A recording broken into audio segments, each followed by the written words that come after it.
All right, hey people, today is April 24th, 2024. It's about 5 after 12 p.m. at 12 a.m. My name is Chris Lucas. This is my show, The Protestant View. I just got an open mic. Anyone's, willing to, can come on if they want. I don't really have anything planned. I do have some shows I can play. I actually do got one thing I would like to play that I think was kind of interesting lately. I'm trying to find my playlist. I'm not really used to using.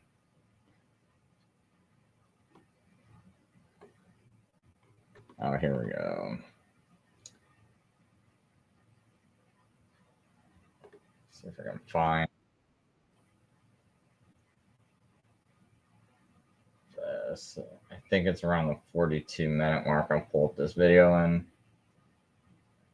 I'm waiting for people to come on.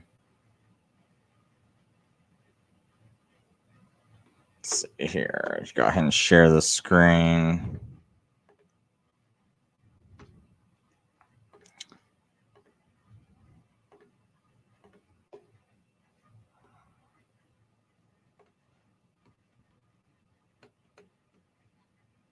It's just a little bit bigger. Here we go. Say 100 years, most people were Jewish Christians in the church. There were Gentiles, plenty of them, but the Jews made up a big portion of the church. And they would be well versed in the scriptures from the time of their youth. They would have read the scriptures.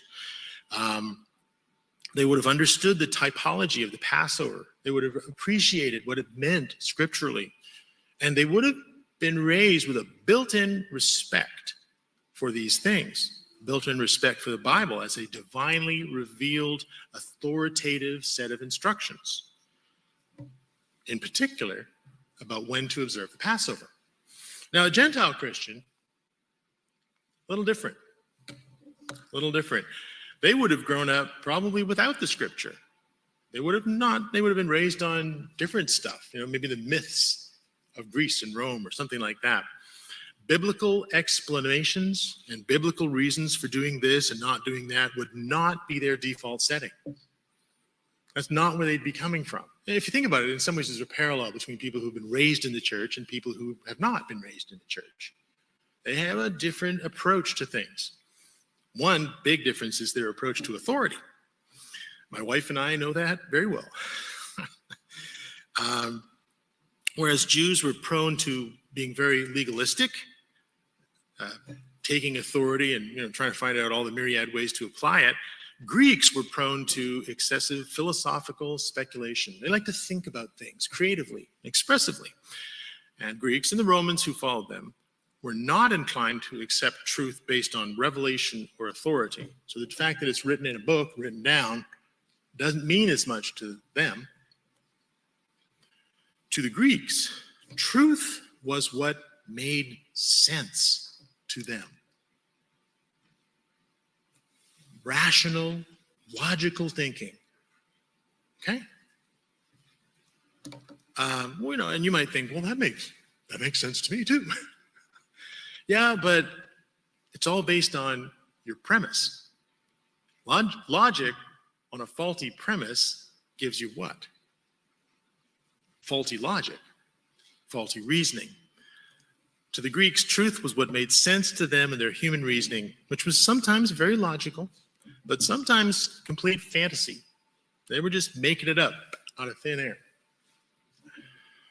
And that's the weakness of rationalism.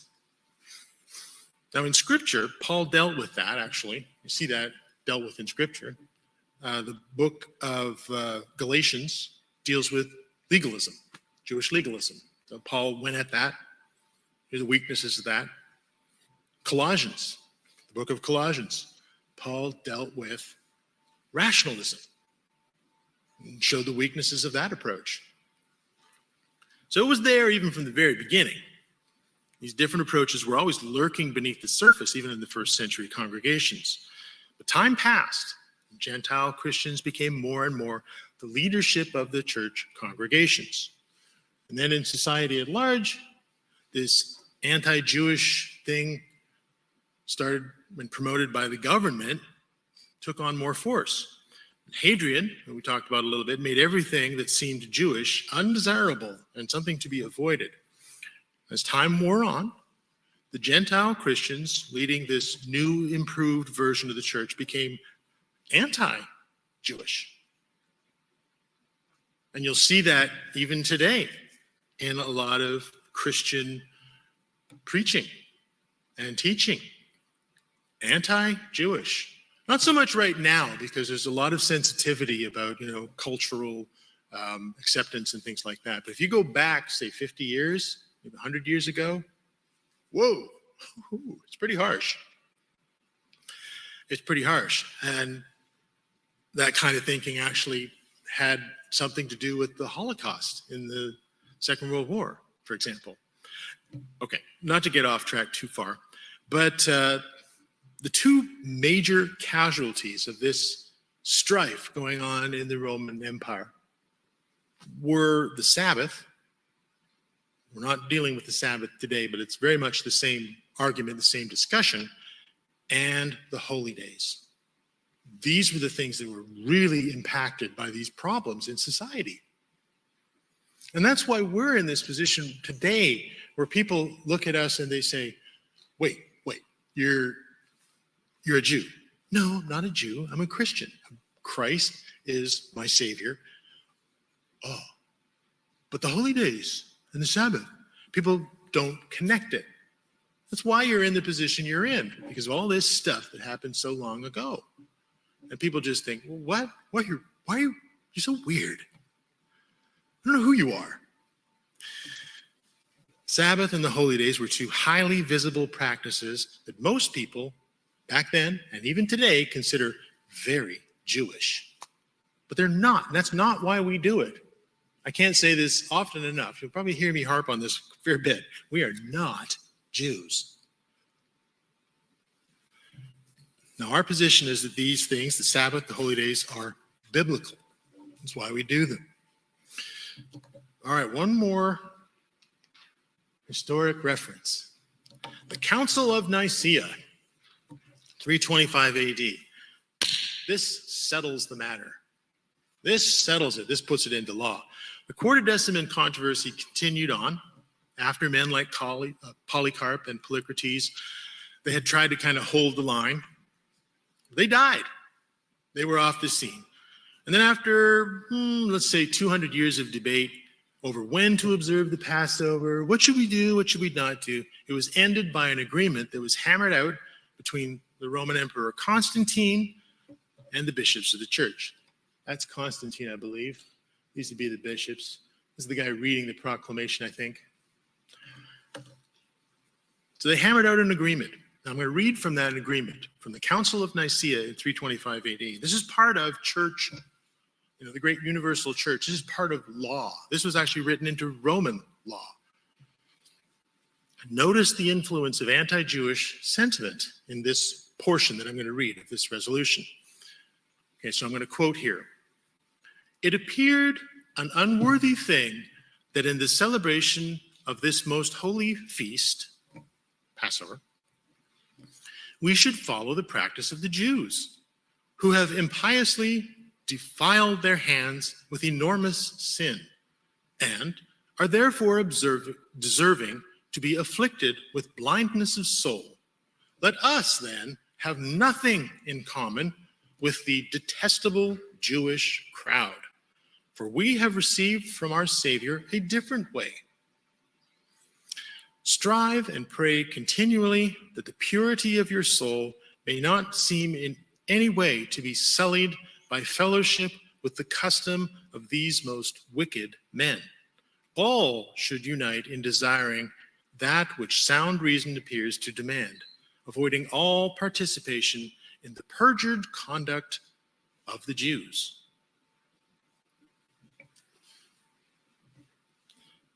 And furthermore, in this same council, they decided a few other things. And this is one you'll see, sometimes it shows up on the calendar. You wonder, why is Easter falling this way and not that way? one additional measure, just to show you how much they wanted to avoid any contact with anything that seemed Jewish, to ensure that this new Easter celebration never coincided with the Jewish Passover. The Council of Nicaea decided that if the 14th of Eve or the 14th of Nisan ever fell on a Sunday, that their celebration would be of Easter would be the following Sunday. So let's make a rule that this never happens, that Easter happens at the same time as Passover. That's part of the Council of Nicaea. That's how the biblical Passover was suppressed. That's what happened. That's what happened in history. This celebration that we're very pleased about and looking forward to was suppressed. It was put down. Tried to rub it out of history and punish people. We won't get into the persecutions and the punishment, but the biblical Passover was suppressed, and the world ended up with what is now called Easter, a humanly devised tradition. This was a disagreement that was not settled by any appeal to Scripture. It was settled not by tradition, either apostolic practice, what had been handed down. It was settled politically. It was politics. The celebration called Easter continued changing after that. And they added new stuff because they had all kinds of crazy stuff they wanted to add to it. Not only was it given a new date, but it was given a new meaning. It became a spring festival. It was filled with fertility symbols, and all these symbols, your rabbits, bunnies, eggs, and stuff like that, were given new meanings. They were reinterpreted so that they would be symbolic of biblical stuff, reinterpreted as symbols of the resurrection and elements of sun. So anyway, I was playing this clip because basically I think I went maybe too far. I think I wanted to go back just a little bit further. I'm not sure how far back it was that I wanted to play this clip, but he said something about how,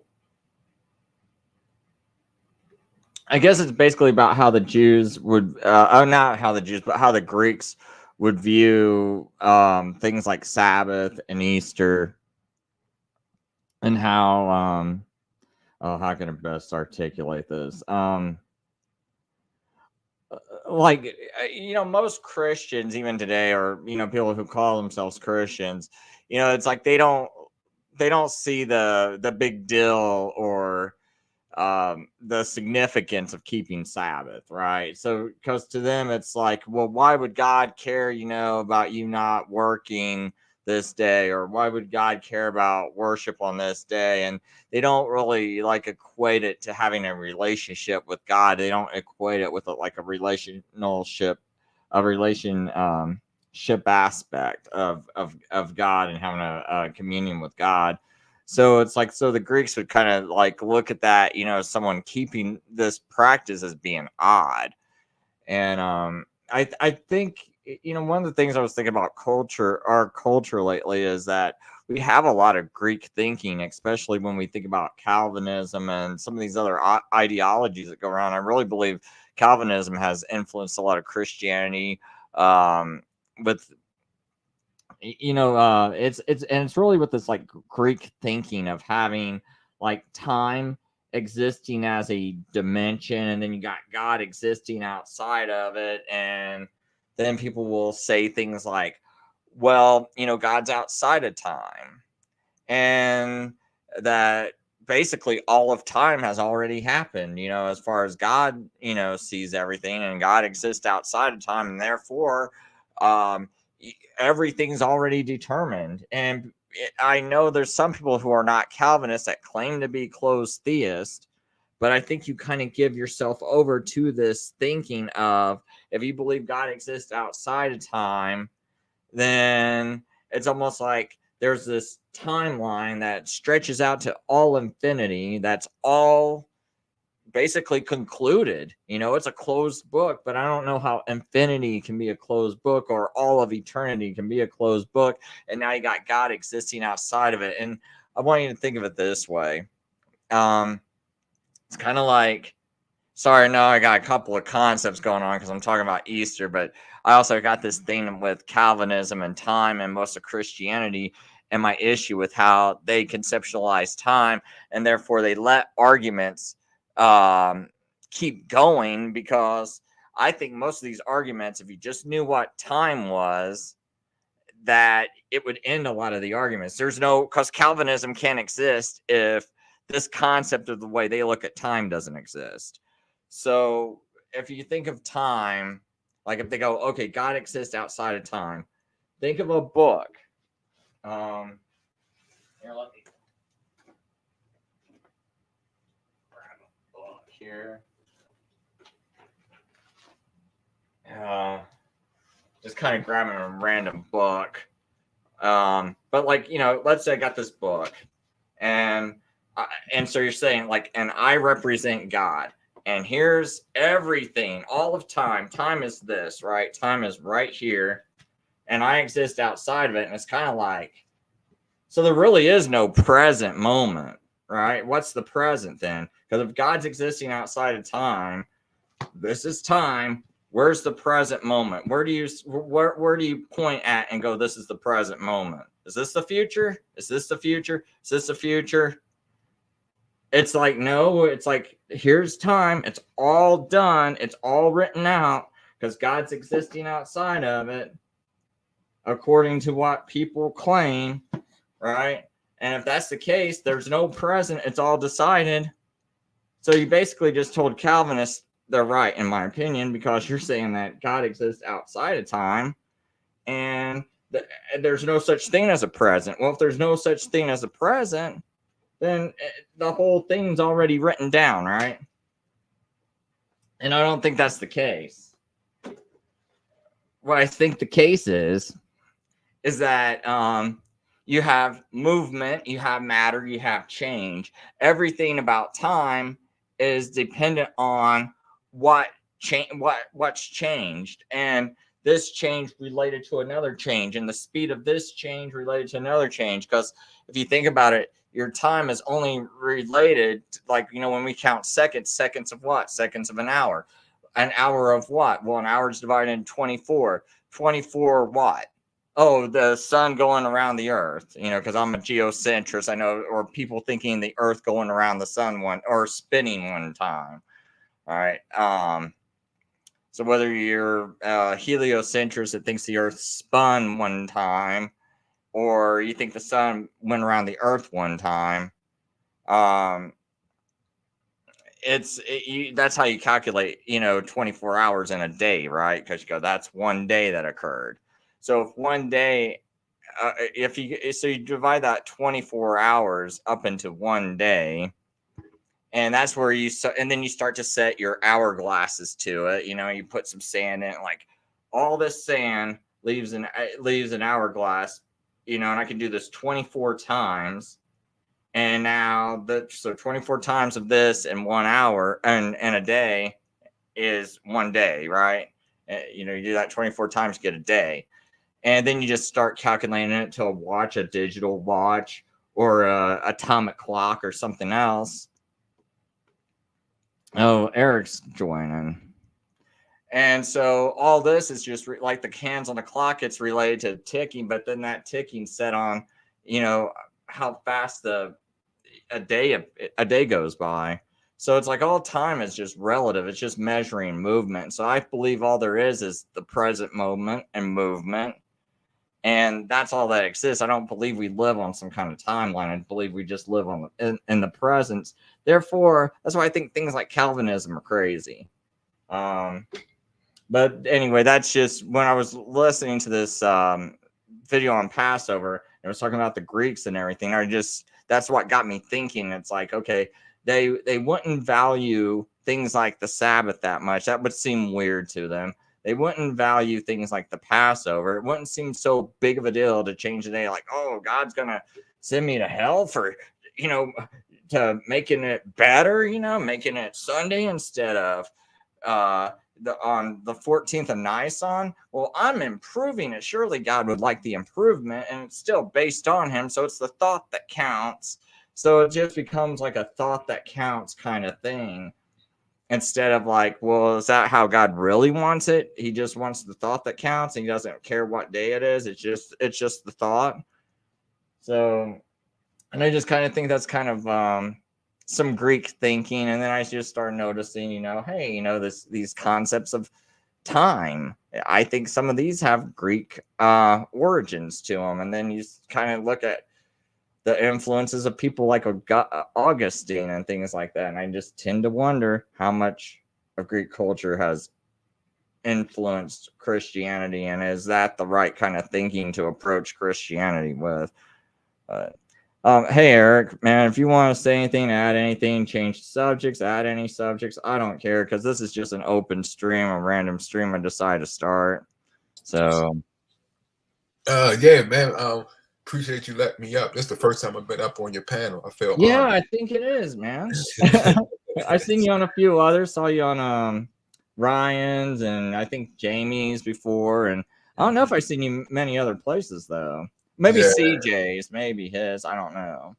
No, I don't know if I've been on. You never been on there? Okay, I didn't think so. But yeah, I appreciate it. I feel honored. I just wanted to when you was talking about time, and you said time may start here, time may start there, or time may start here, and then you was going into as far as in a day was 24 hours, which that's basically what we do today as man. But we know 1 day, 1,000 years is 1 day to God. So how would you figure that one out? And then when you say time may start here, then time may start there, and then time may start here. In the Apocrypha, it says God is one thing to us, one to us is many to God. And it doesn't give a specific number. So are we thinking when you say start time here, but to God, is it a start time to him? It's like if I start time, like let's say if I start time at 5 o'clock, that's to us. But what is it to God? Is all time a start time to him? If that's the case, wouldn't that be outside of time?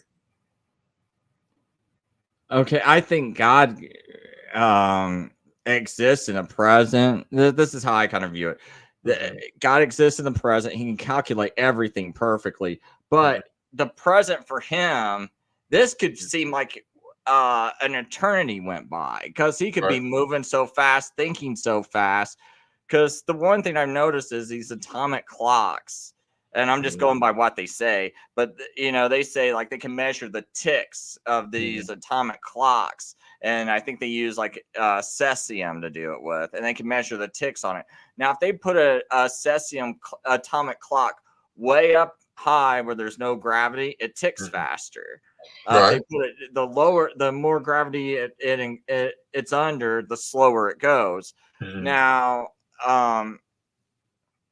maybe like to a person, everything's going slightly faster in a higher gravity, and maybe time's going by for them slightly faster. Maybe God, who has no matter, as far as I understand, if he's not tied to matter, maybe he's not tied to gravity, therefore he's not like everything to him.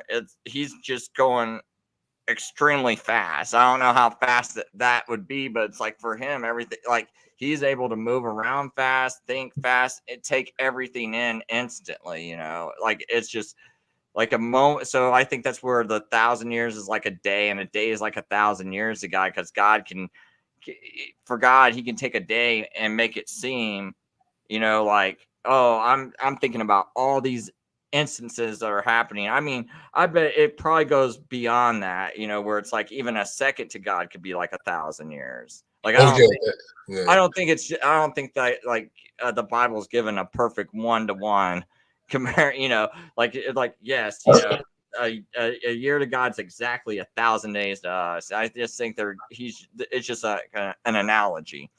And I think it's way more than that to God, to be honest. It's because he's taken in every single thing. Well, yeah, it does say what you just explained in your analogy. It does go into it when it comes to Apocrypha, because it says God exists outside of numbers which man cannot comprehend. So, yeah, that what you just described, yes, That's absolutely true. So does that mean, so can we look at it as, is what we see within our time is also God and God, but also what we cannot see outside of time and things that we can't comprehend when it comes to numbers or how many, that is also God. And then things that we believe that's outside of time is God. In all three levels, as we see it, is God, no matter what, because he's all things. Okay, let me just kind of finish one more thought that I forgot to put out there is, because it says that 1,000 years is like a day to God, and Right, a day is like 1,000 years. So, I mean, I believe like when it says like 1,000 years is like one day to God, is because God is is so eternal. It's kind of like when we grow up. It's like, when you were a kid, a day seemed like forever. If your parents told you to wait, you'd be like, "What?"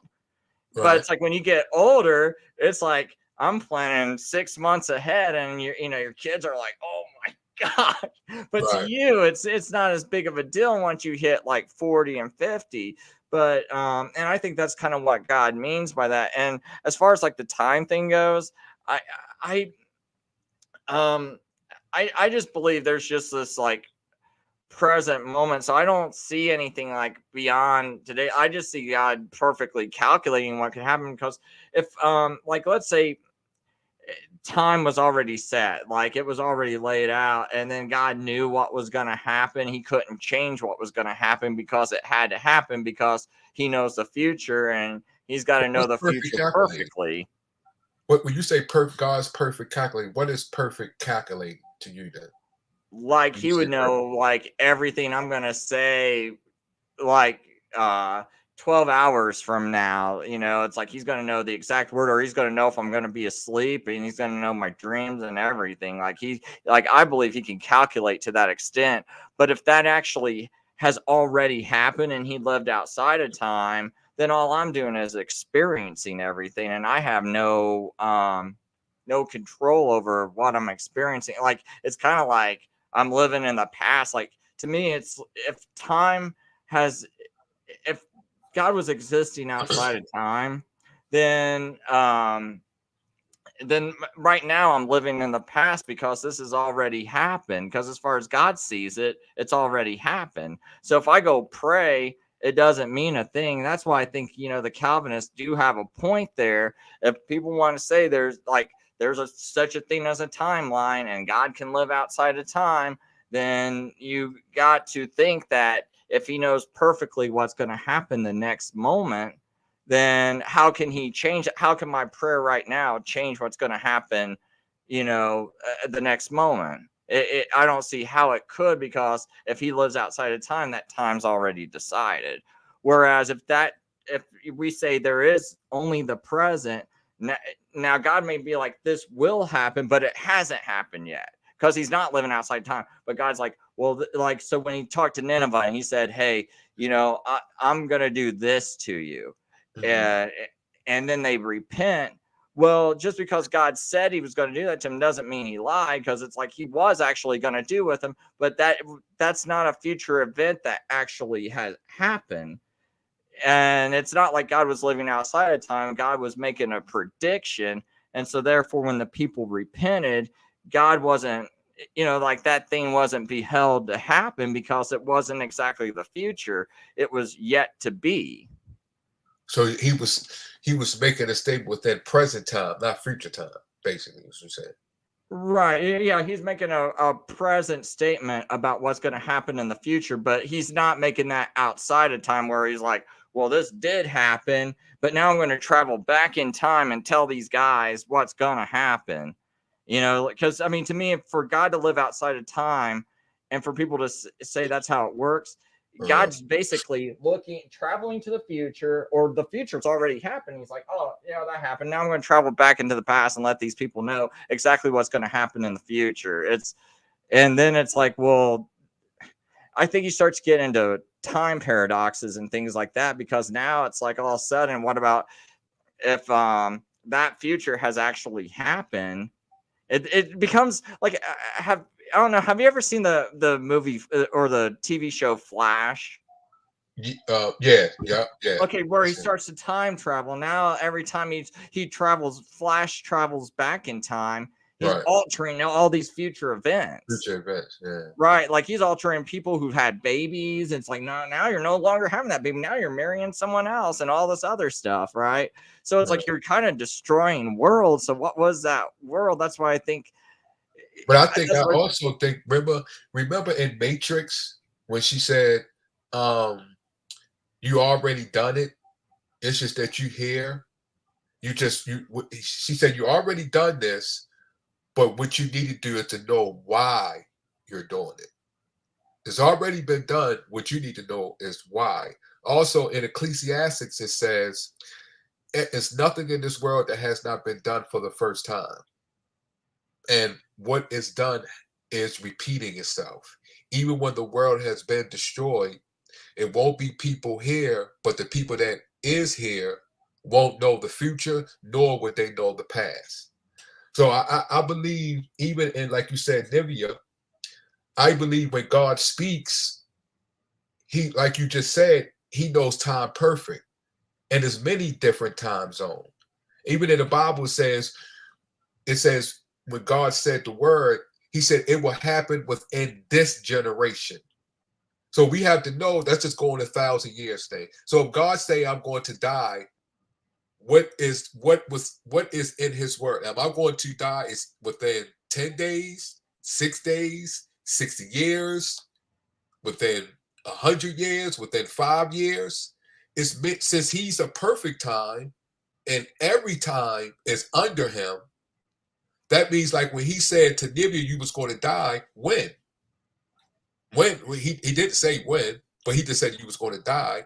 But then we must know, okay, when? Am I going to die a week from now, or a month from now, or 2 years from now? No matter what, it's different times, but God has control over all of them. And I think that's where I think some of those things need to be taken in account. Because even in the Bible, people thought, well, God is not going to do this because it didn't happen within the generation. A lot of it happened in the next generation. And some parts of it happened within the generation, but they thought that, oh no, this wasn't actually what God meant or what God said. So, and I think right there, it's a lot of confusion. okay, see, I kind of see it in a way where it's sort of how most people are conceptualizing it, because I think I understand how you might be conceptualizing time and God being outside of time. Mhm. But so I see God sort of, it's almost like he's a time traveler where he knows all the future, it's already happened, and now he's going back into a certain moment where he's calling it the present, and Right. now he's informing us, and now we're able to change the future based on him informing us and how Right. we will respond to that.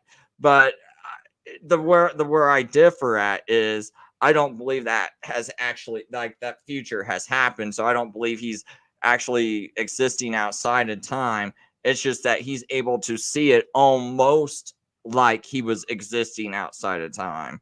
But So if you he was said actually things like, existing outside time and changing things, now he's destroying that world that once existed. so you said, wait a minute, you said God doesn't know things in the future, or he No, God does? does know the future. It's like it's almost as if he is. See, my view, it's to help people, because I think people are almost seeing it the same way I'm seeing it, but they're Uh, saying God exists outside of time, whereas I'm saying he doesn't exist outside of time. Time is just, he's just able to perfectly calculate things, but he's seeing it almost as if he existed outside of time. So he's seeing, like, 2,000 years from now, right. but and he can see how everything can perfectly play out, but that 2,000 years from now hasn't happened yet. And so it's almost as if he traveled back in time to this present moment, what we call the present. Mhm. And now he's talking with us, and things are able to change. Just like with Nineveh, he told them, hey, this is what's going to happen. But because, he had Jonah go and tell these people what he was Right. going to do, those people repented. Right. but I don't think like that event had already existed and God's living outside of time and now he's informing them. Rather, that event hasn't happened yet. He's able to perfectly predict how everything's playing out, and Do you then he think that? informs Jonah to say something, and then Right. Jonas change by Jonah saying something, and those people repenting, it Mhm. changes what would have been the future. I think so. Okay, let's look at Nivea.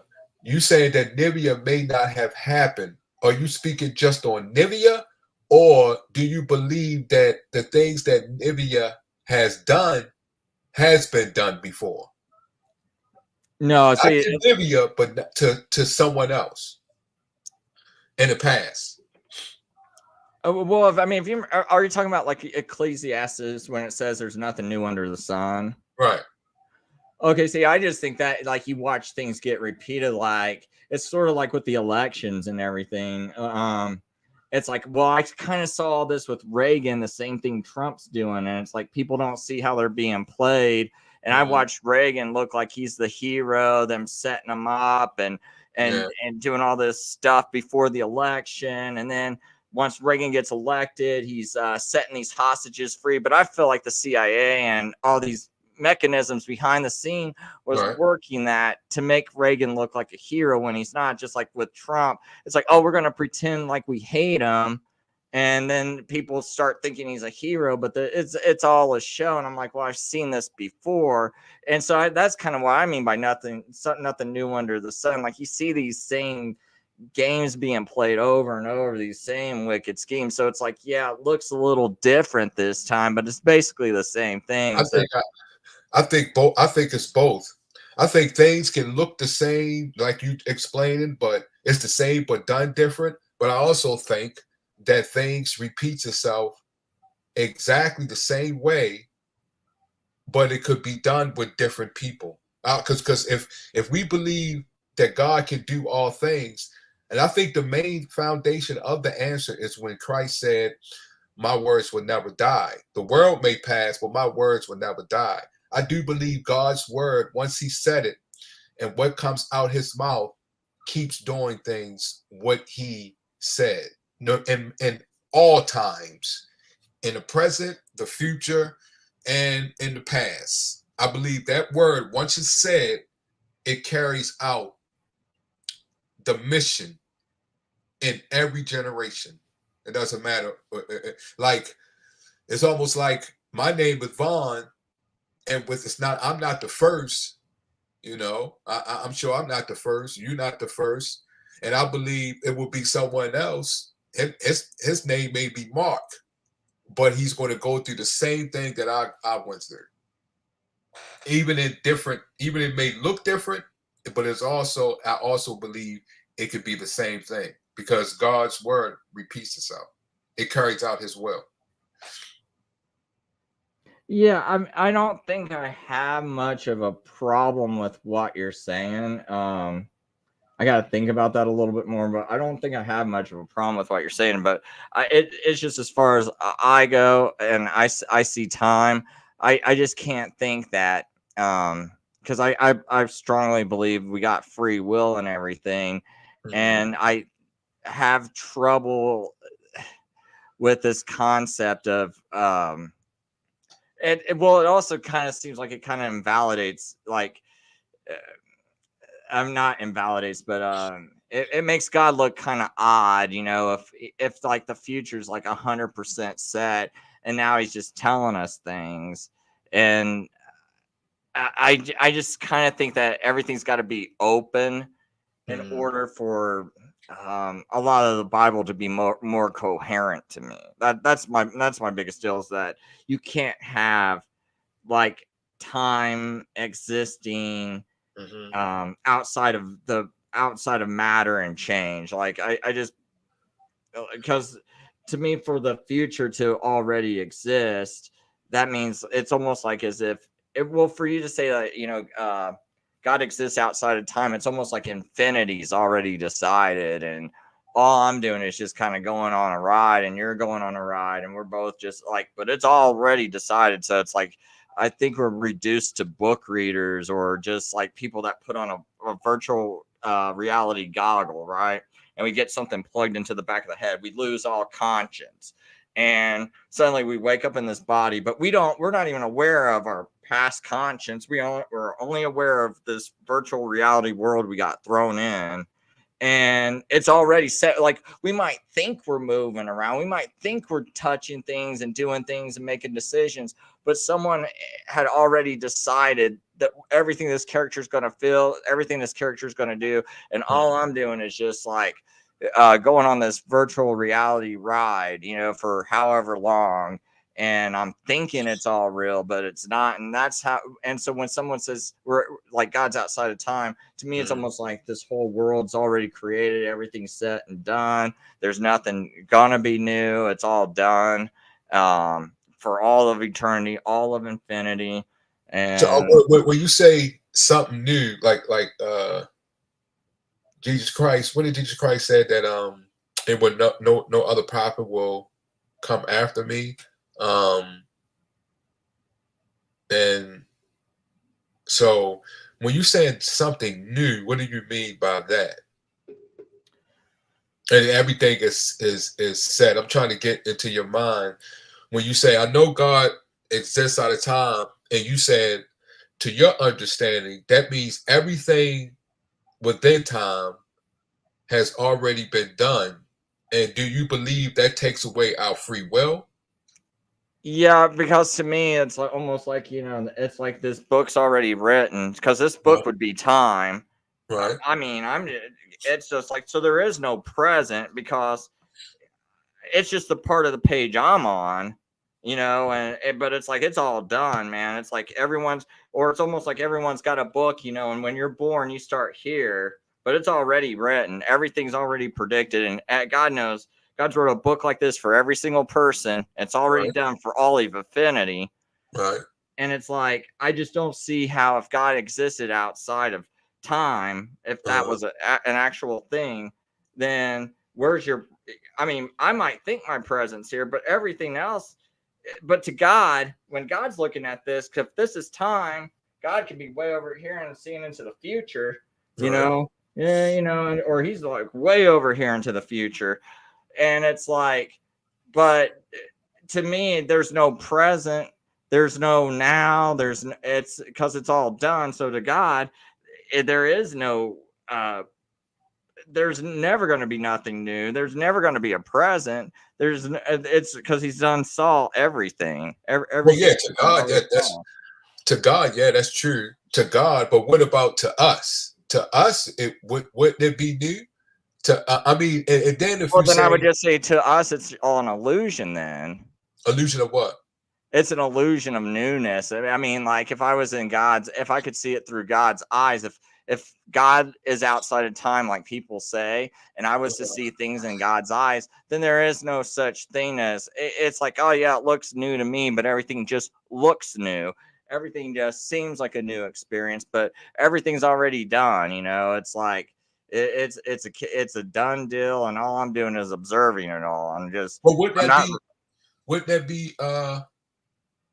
would that fit as far as, remember, Adam and Eve didn't know good and evil, but yet it existed. As far as Adam and Eve goes, because I was thinking about this just yesterday, and it's not that it did. I mean, good and evil, I guess it didn't exist to them like until they ate from the tree of knowledge of good and evil. Because like I believe they just would have naturally done what's right. Like they just instinctively would have done it, and that's why God said, "Hey, the day you eat of that tree, you shall die. The day you eat of the tree of knowledge of good and evil, that day you shall surely die." Because at that point, I don't think they were capable of doing any evil at all. I'm trying to match your sentiment through your analogy, because as far as when you say the illusion, okay, the illusion would be, and I'm trying to match that up with, because Adam and Eve didn't know good and evil, even though it existed. They didn't know things outside of the garden until they came outside of the garden, but it was there. So is that an illusion when they was in the garden, but yet didn't know things outside the garden and did not know good and evil? Because it's things that we do not know, but yet it exists. So what when you say illusion, I'm trying to get I'm trying to see where your heart is at and your understanding when you say illusion. No, that's a pretty good question. Let's see here. So even though they didn't know what it was, that doesn't mean it doesn't it doesn't exist, Right. but so I guess like on the flip side of that is what I'm saying is once you do, because to me it's like, oh man, how can I really phrase it? Because I know what you're saying, and I'm trying to figure out how to best articulate an answer because it's not quite in my same ballpark of thinking. So, gosh, oh man,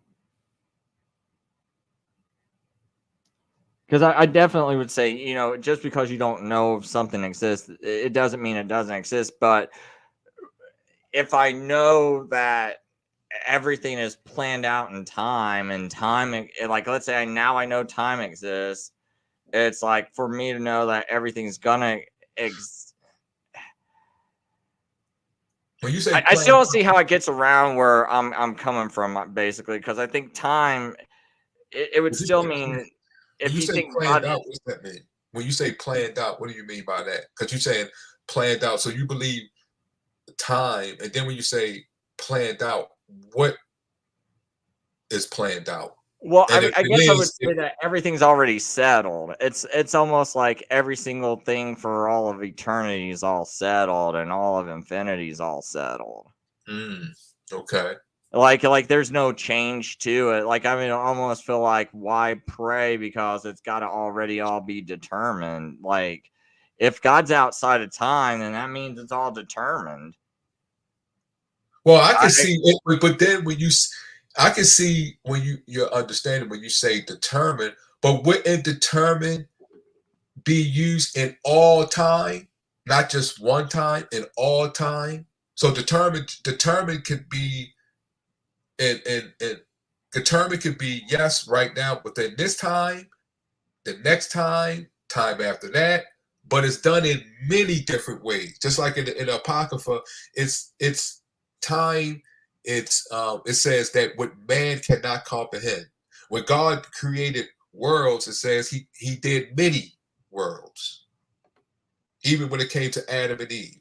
So, but we look at it as just one. So are we looking at how, even though, let's look at the time issue when it comes to God. It wouldn't be something that we would be able to comprehend, because does it stop? We think it stops, but does it? And then if it stops, where does it stop? Then it determine what is determined, because determined is a broad word. It could be many. So I do understand as far as what you're saying. I do understand when you say determined, but where does determined fall within the mentality of God? I know it understands in our mentality as humans, as mankind, but what does determine in the understanding when it comes to God? Well, what I would say is if God existed outside of time, that would mean like everything about this timeline suddenly, as soon as you say God exists outside of time, it's like boom, all of time, is done, written down, and he exists outside of it. Everything that's going to happen is going to happen. Okay.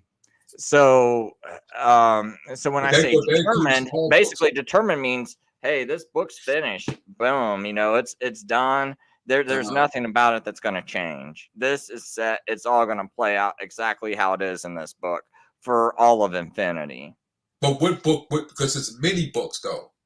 Well, I'm It's, talking it's, about it's, if it's time was a book, right? So I'm God, I'm outside of time, oh, okay, you okay. know, and I so see. now I'm just kind of like looking down onto time, and this whole book is going to infinity. So it's I not got just you. this little book. Right. It's a book that's as big as infinity, I and got you. now it's all decided. I got you. So Okay. that's what I mean by He did. determined. Okay. Because for me, everything's done set in stone once you say God's outside of time, because now you done made I see what you're time saying. this done deal. I see what you're saying. Whereas if I And say it's so, predicted, God can predict. Well, uh, now I no longer have a book that's set in stone.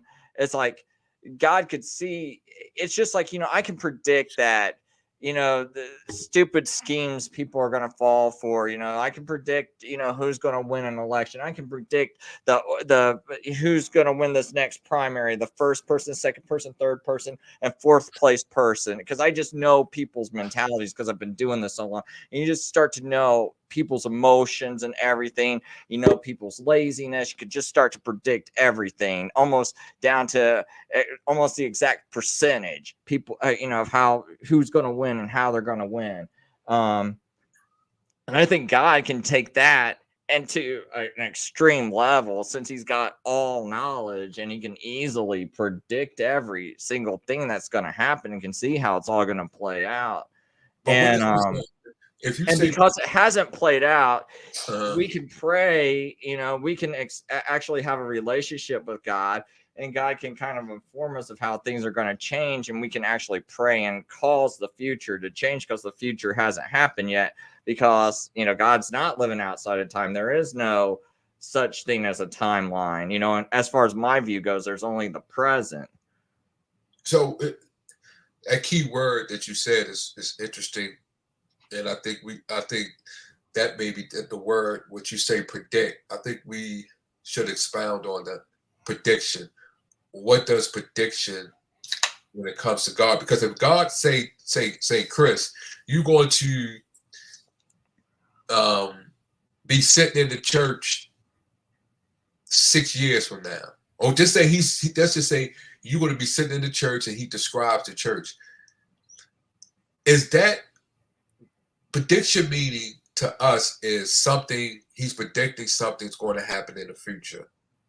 But if God says something, the reason why it's going to happen because his word that he says carries out his will, and to us that is a prediction. It's like, let's go back to this, what I'm saying, like go back to the first one. He said, "Let there be light," and there was light. So if God say, Chris, you're going to be sitting in the church, describe the church and everything, and how you're going to get there, is that which we describe as a prediction? But to God, is it his will, his word carrying out his will? You see what I'm saying?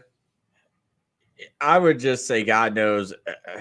God has been able to would predict every bit of the outcome that's about ready to happen, and Right. He's um, predicted, but his word is carrying it out to be like even with Jesus Christ to be fulfilled. So his word carries out his will. To us will be the understanding. To us, that will be a prediction as way we defined it and as we interpret it. well, I mean, I also believe that God can also cause all types of events to happen from then till now to make Right, right. sure to make sure that happens, right? Just like he His will. It's hardened his word. Pharaoh's heart and things like Right, that. right. Uh, Which is his word. What this is what I'm saying, which is his word. It's the same as when he started at the beginning when he said, "Let there be light," and his word carried out that will. If he says he was going to do this in Pharaoh and carry and do that, and Pharaoh carried it out, it was because the word carried out the will of God. And to that is considered a prediction by definition, mankind's definition. Okay, yeah. I mean, I could see things working like that. Yeah, I don't have a problem with God working in that way, or people saying God works in that way. Like that's not an issue to me. My only issue is when people start saying that God exists outside of time. That's just where I have the issue, because I feel like if God exists outside of time, then time's set in stone. And But I I feel like believe it's that. almost Yeah, like a dead universe at that point. I do believe that also. I do believe that also, because everything that he says is set in stone. When his word, everything that comes out of God's mouth, and his word, it is set in stone. I remember some book in the Apocrypha. Is Solomon, when he was calling the demons, and one of the demons that he had in front of him, he said, when God says a word, within his word is many instructions. Because the demon was laughing because Solomon was listening to this boy that was saying something about his father, and the demon was laughing. So Solomon asked him, "Why are you laughing?" And he said that person is about to die in 3 days. And he said, "How would you know that?" He said, when God says giving an instruction, any instruction that he give is many instructions within his word. It's instructions for the demons, it's instructions for the angels, it's instructions for all his creation within the word that he gives. So I do believe, like you said, it is determined because his word determines it. Okay, see, I believe like God could tell me, "Hey, Chris, in 3 days you're gonna die. Right. It's gonna be a gruesome death." Mhm. I believe, even though God just told me that, and the Bible goes, and God cannot lie. I don't Right. believe God has exactly lied if I don't wind up dying that gruesome death. If I go and pray to Him, I'm like, "Hey, God, please have mercy on me. Tell me, what I can do to, to change things if I have done some sin to bring upon this gruesome death, or if it's just your will and this needs to happen in order for something better to occur. I understand, but if has something to do with me and some sin I got and I need to change or something like that, please let me know. Please let me repent." And I believe God, like God's like, "Okay, I'm gonna have mercy on you." Well, He didn't lie to me, because I really was gonna die, but He's not living outside of time, because if He was living outside time, then He lied. He just lied to me because He's living outside of time, and that was the future. He told me the future and it didn't happen. Now, in order for God not to be a liar, the future cannot have already happened. So God cannot be living outside time. He's just merely using all of his prediction knowledge, of knowing everything that's happening and knowing what is going to come, what everything is going to come to, and the best thing for everyone, because He says He works all things for good for those who believe in Him. And maybe if I was like in some kind of sin or something and persistent in it, maybe He was like, and for everything to be, for all good to work for the best for everyone, this gruesome thing needs to happen to Chris in 3 days, right? But if I'm like, "Hey, God, what is it?" And He sees that, I got a repentant heart, and for some reason, or He just gives me mercy. Like He did not lie, because that event has not happened yet. But if He was living outside of time, to me, He would be lying, because that event happened. It's like, and it's not like He can go, like, you're not all like, now He's altering time. He's altering things that have already happened. Whereas in my view, if all there is the present, then Well, I think he He would didn't be. lie. Would he be altering time if he say that you're going to die in 3 days because of what you have done, right? And then he said, then you repented. That's God. I think that's one. I think that's God keeping up with His word. Because if you repent and then you reach your hand out to God, which is the tree of life, He will save you. So I think that's one thing right there, because He's keeping up with His word. But I believe, would He be altering time if He say that you're going to die in 3 days? First of all, what's 3 days to God? That's what, 3,000 years? So that's one thing. So, but we don't have to get into that. I'm saying is, wouldn't your death be altered if he say that you're going to die in 3 days in our time, 3 days, because before he even said it, you don't know when you was going to die, correct? Well, see, the thing is, that to me, it's like this book, and if you're saying God lives outside of time, he just decided to visit some piece of this page. It's like, oh, I'm going to visit this part because I'm living outside of time. Now I'm going to tell Chris about this that's happening over here, but this isn't going to happen over here if I tell Chris about it now, because he's going to repent. Oh, Chris repented. Now I got to fix this. But he was living outside of time. He should have known time perfectly. And I just don't see, like, to me, he's changed. Like, if time is set, because there's no past or present if time's already happened. I'm just here on the page, but there's no present. But you said he altered. You said altered time, and this is why I say God. And I would say also God exists outside of time, because in that book, let's just say you on a pathway within that book, but he comes in and disrupt that pathway, which is also time, and say you're not going to be on this page because my word, I'm going to tell you you're going to die on this page. But yet, even though you died on this page right here, it's still, that page is still within a time. But by him existing outside of time, he can alter time. He can make you die on this page instead of the page after that. And for him now he's altering reality, though, because in reality, I have already done this, because he's existing outside of time. So all of this is like the present to him. If he's existing outside of time, this whole thing has already happened. Right. So it's just like I already did it. On page, right. That's why I say you may die. The path that you're on inside that book is on page 20. But he said he's going to take you out on page 10. That's someone. That's God outside of time and altering time.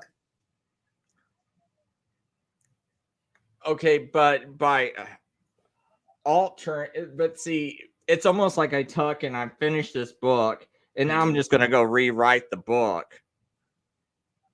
But this book has already happened. Like, this book's all like, this is as good as done. This is done, man. It's like that's what I'm like. If you say God's outside of time, the whole book's completed. I've already sinned. I've already done all this. No, like, this isn't future. I've already done it. Because the way he's looking at it, I've already done it. It's not that I'm going to do it in the future. No, I've already done it. I've already done all this stuff. So now what you're doing is you're just kind of going back in time like the Flash. And now you're making sure I don't do certain things that I've already done, but I did do them. And I just think you're just playing like with reality at that point. What stops him from going back further and just making me sinless? You know, it's I think when you said backwards, I'm not. You saying back in time? I think that's another subject. I'm talking about. Like, you use an analogy of the book. Everything in that book has been done. And I'm saying it's like moving in a chess or checkers, right? If he says he sees that you're going to be here at page 20, he can make it move you to be here on page 10. Okay, but see, this is where you're kind of like not. Even though he moved you on page 10, you're still within the time of the book. But now you're basically arguing what I'm arguing, because I'm arguing all there is this present. Because if you start to argue that the time has actually already happened, then I've already done it, and God's just basically time traveling. Because it's kind of like, it's the same concept if you say God's living outside of time and he's predicting what's going to happen here, it's the same concept as if he traveled back 10 years ago and started talking to the me of 10 years ago, and he starts changing that around. Well, why are you saying Because it's already happened. This whole thing, because he's outside of time, so it's already happened. No, but why are you saying going back though? You saying going back because God's outside of time, and it's the same exact concept. It's the same exact concept as if he went 10. Why stop here? Why not just go 10 years further back that way? He can go 10 years further back that way, because this is already because if he's outside of time, it's already happened. See, that's my problem with the way people conceptualize time, is if you say there's only the present and he's predicting it, well, that hasn't happened yet. So it's not like God's time traveling back. He's foreseeing everything that could occur, everything that could possibly occur. He's seen it.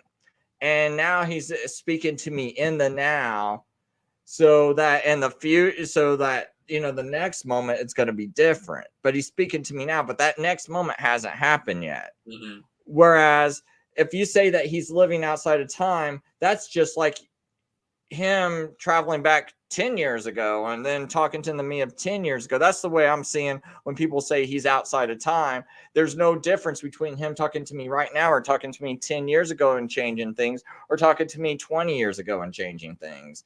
I don't see the difference if people say he's living outside of time.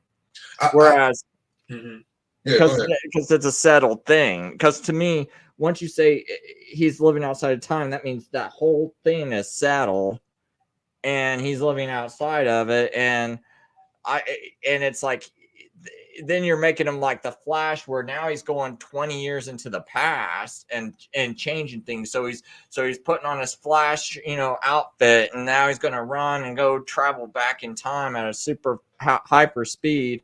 And now he's going to go tinker around with, with the timeline. But I'm just trying to see where you say going back and past, because if this on what we're saying as far as you're saying going back and past, and I'm not talking going back and past. I'm talking about time, the way it is within that book, the way it is, because you're using a book as your analogy. If he tells you that you're going to do something on page 10 instead of doing it on page 20, that's not going back in the past. Actually, it is. It is the exact same thing, because this is time. It's a completed book. And people say God lives outside of time. So to him, this book's done. It's like, oh, here's the future. There's no future. There's no future. There's no past. This whole thing's time. And he just just decides, hey, I'm, here. Now he's like the Flash. He's just like, well, I'm going to stop at this moment right here and go and do something, which is going to change this whole thing around. It's like, I don't see it like that. I guess everyone else is looking at this as like time, and they're just like, well, God's at this part of the book, and this is still yet to occur, and he sees this, and he's going to change this. But I would not call these pages right here time, right? Like, I would only call like this part I'm on right at that moment, I would call that the present.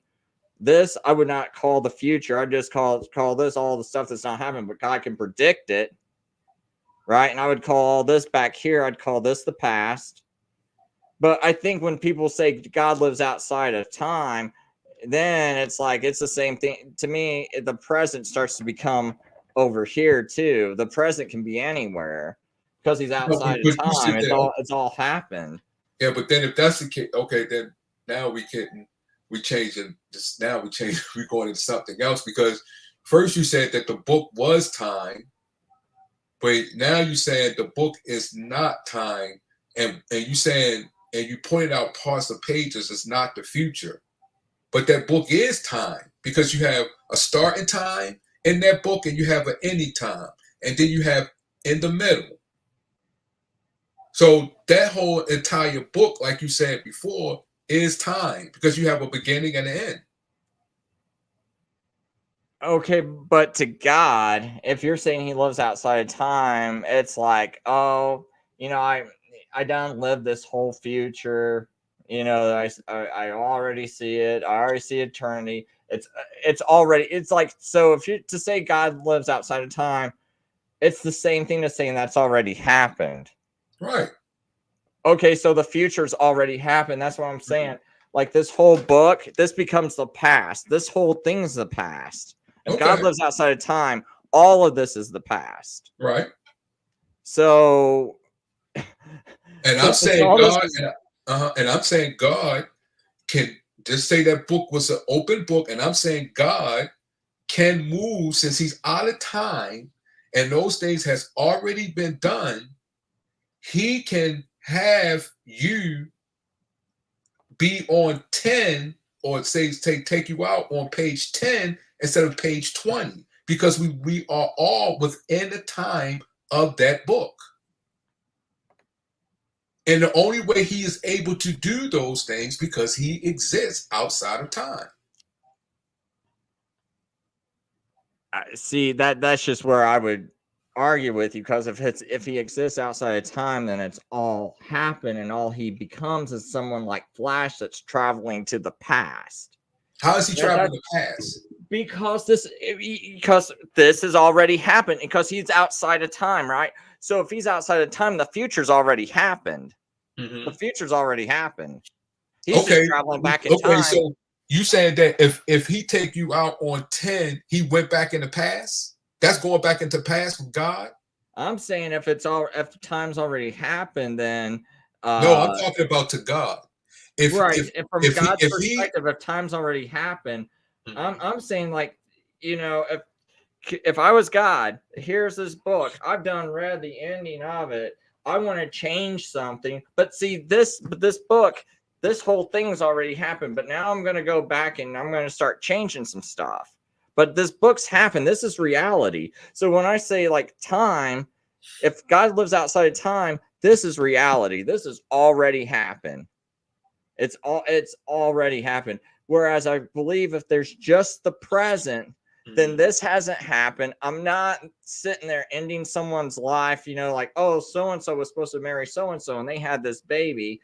And I know I'm not ending that life now because that life hasn't even happened yet. I'm not doing anything to cause that person to disappear in the future timeline, because it's actually like a done written timeline. It's already happened, because it's like for God to live outside of time, it's to say this whole thing's happened. So the whole thing's the present. So it's just like if God went back in 10 years ago and changed things. But Like that's let me ask you this. that whole concept to me of saying God lives outside of time, okay. it's no different than God traveling 10 years ago and traveling back into the past and changing the timeline, like Flash in the TV series Flash.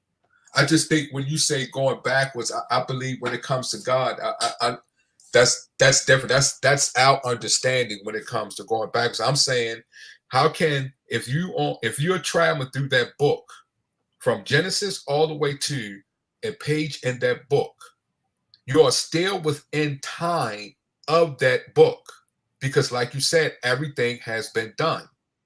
If God moves you to page 10, you're still within the time of that book. Anything has not changed because page 10 has already happened also, just like page 20. It's nothing altered. The only thing altered, he moves you like a chess piece. He moves you to page 10 instead of page 20. But page 10 is already been done. It's still within the time.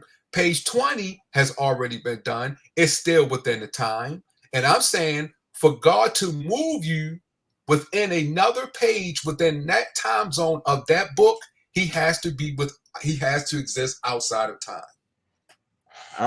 See, to me, when I look at it that way, I would see no difference between God going back 20 years ago and starting to change things. So this it starts to change now. What's because changed? all the time, because to him, he's outside of time. Time's already hit. Because the way everyone's describing this, time has already happened every time, all for an infinity, all for all eternity. It's already happened.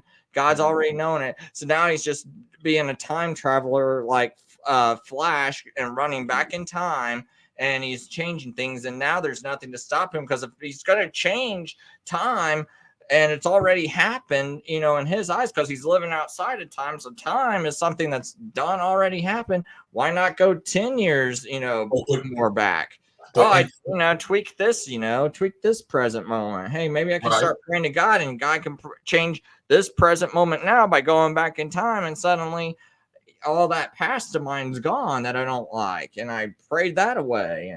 But when you said change, are you saying change of what? Because in Flash, and any time that they said, when you go back in time, you change in the alter of of the future. So you're looking at it as in that aspect. I'm saying when you're saying change, what do you mean change? Well, I'm talking about you also, by traveling 10 years ago, you could alter the present right now. But see, if God's living outside of time, it's all the same to him, because it's all already happened. Right. So what time? So what time are you altering then? If it's already been done, when are you altering? Well, that's what I mean by the whole concept of saying God lives outside of time seems insane to me, because it's like, where at in God's view would the present even be? Right. So that means if it, but as we see it, is something is being altered. So what is being altered?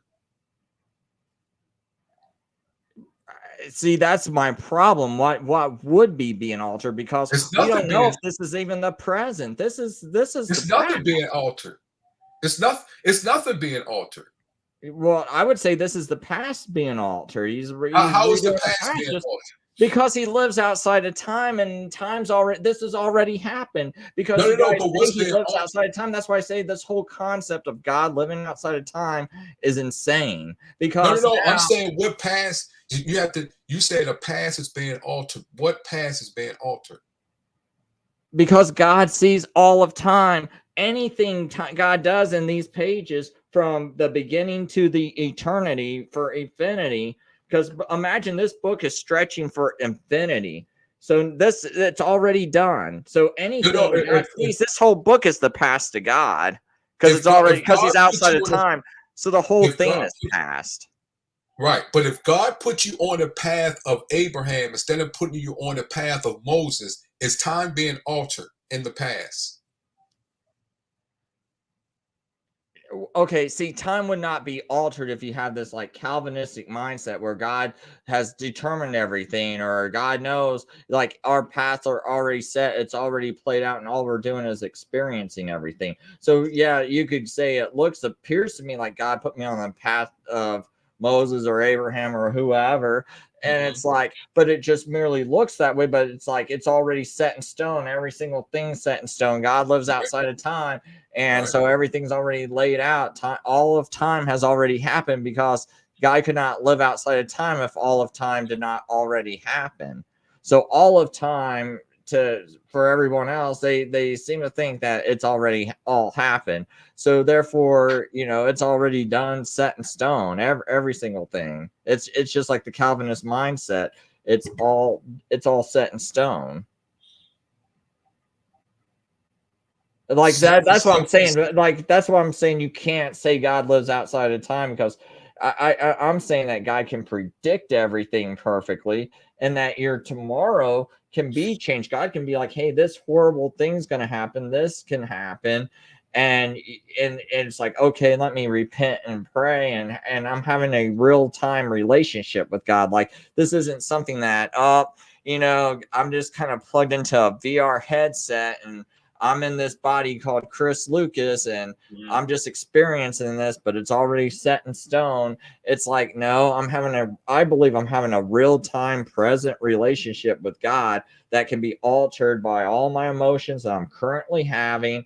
And the future is not set in stone. And if God was to tell me, hey, Chris, this is about ready to happen, I can sit there and pray, and that can change because it hasn't happened yet. And by it not happening yet means there's not this thing called time that God's living outside of, because if this thing had already, if God lived outside of time, that thing had already happened, then therefore it's gonna happen. It's determined to happen. So when you say that you prayed and you prayed to God and things like all that done. Has that been done before? If you say God lives outside of time, yes, it has been done before. Okay, Now, okay. So everything that you have done, everything that you have said, and everything that you have done has been done before in time. Yes. yes, if you believe that God lives outside of time, I would say that's correct. I don't believe that. So you don't believe things has been done before then? Right. I just believe in the present moment. And I The believe that present. everything So that's you say happened in the the past present. has So happened you in the saying past. everything that Chris has done has not been done before? Right. Like my past has been done, but not my future. I don't believe my future's been done before. So you saying all these things that is going to happen in the future, you saying it has not been done before, even when it comes to inventions and everything is that you said it has not been done before. Right. I believe that only the present and the past has happened. The present is happening and the past has already happened.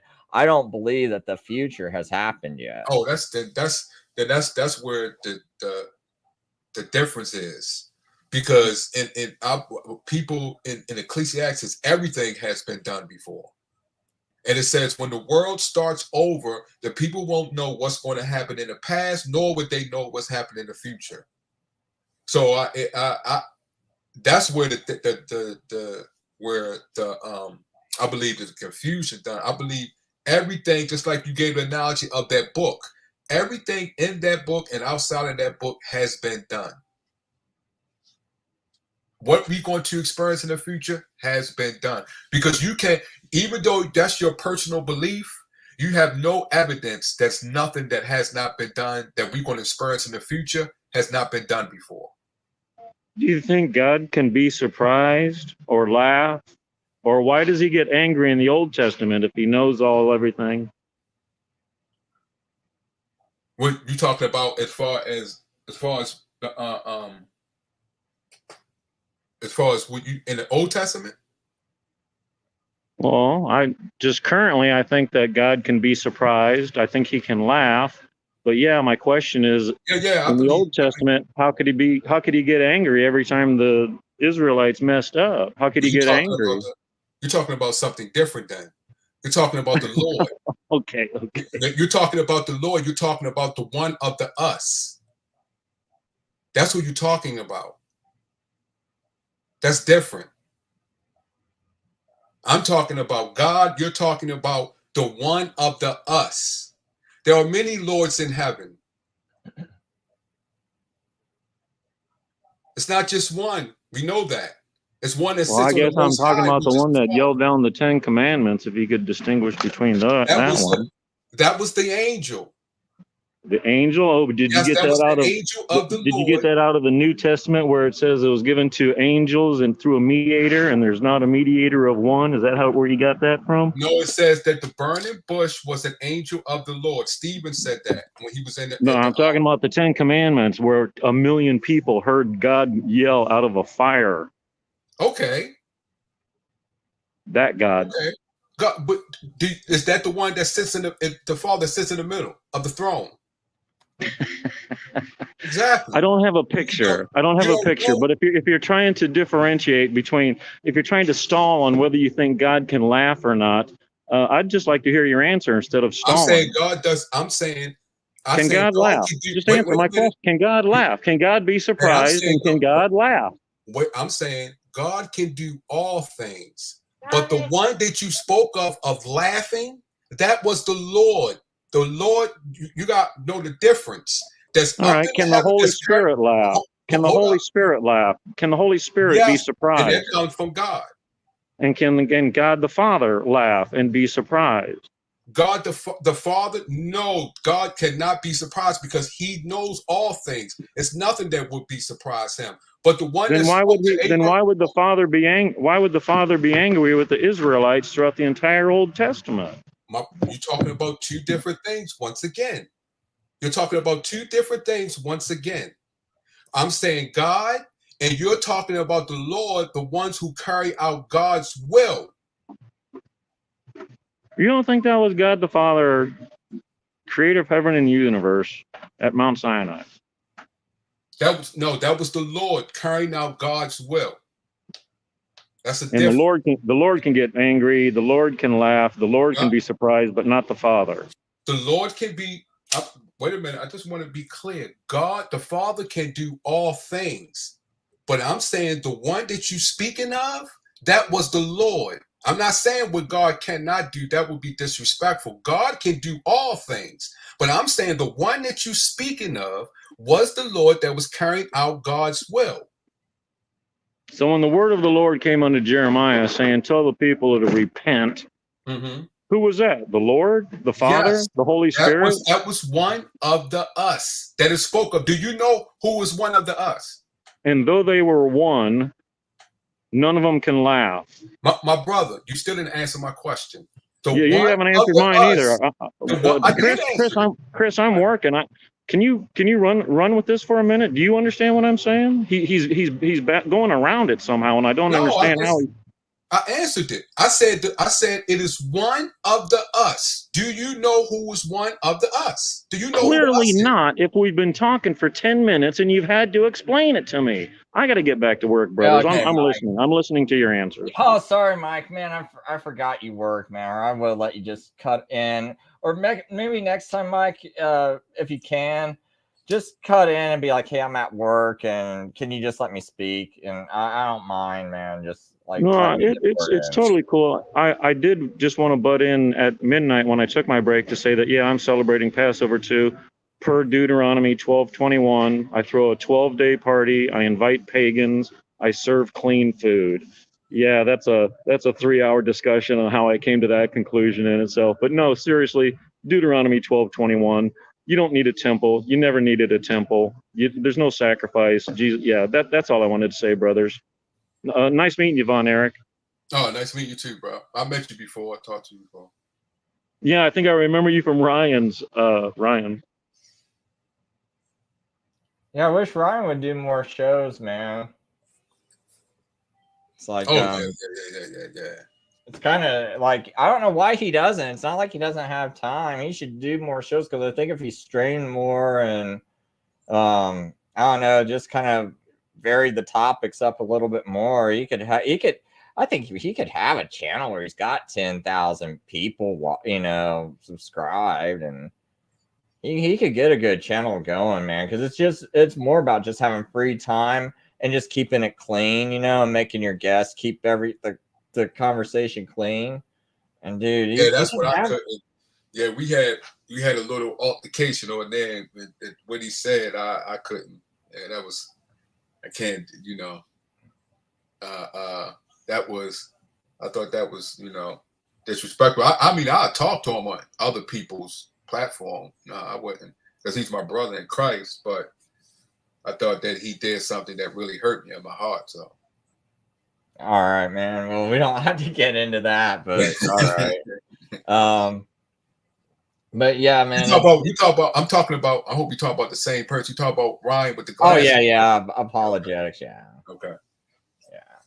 Yeah, there aren't too many Ryans there aren't too many people that do live streams anyway, where they just have open conversations. And it's like, if people could do I'm not going to drop names, but we know that there's like one kind of popular YouTube channel where it's like you get all kinds of crazy behavior on there and stuff. And it's like, if they would just like control their guests and tell their guests, look, guys, be cool.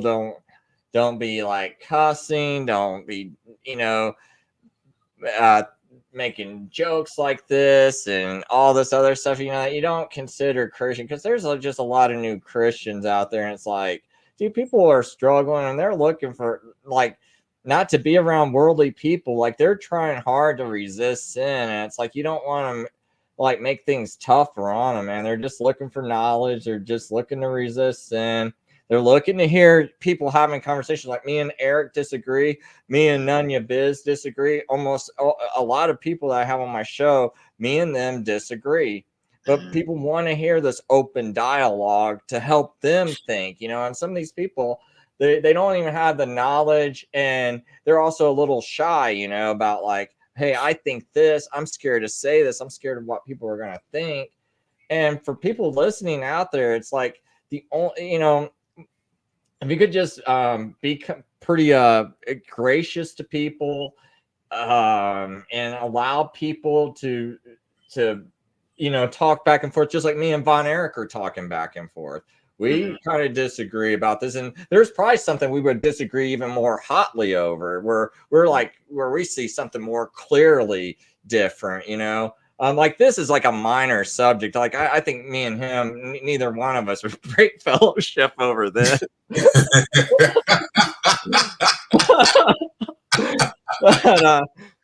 But you know, there's some other things, you know, that maybe me and him might be hot, you know, hot enough to break fellow, or be like, well, we'll talk about it, but we won't exactly fellowship or call each other brother, but we disagree, right? And it's like people need to kind of hear those conversations so they can be help sort out things in their mind, and they could be in a minority view that could be right, but because they're not hearing anyone else, you know, they don't have like, they don't know, you know, this is a possibility.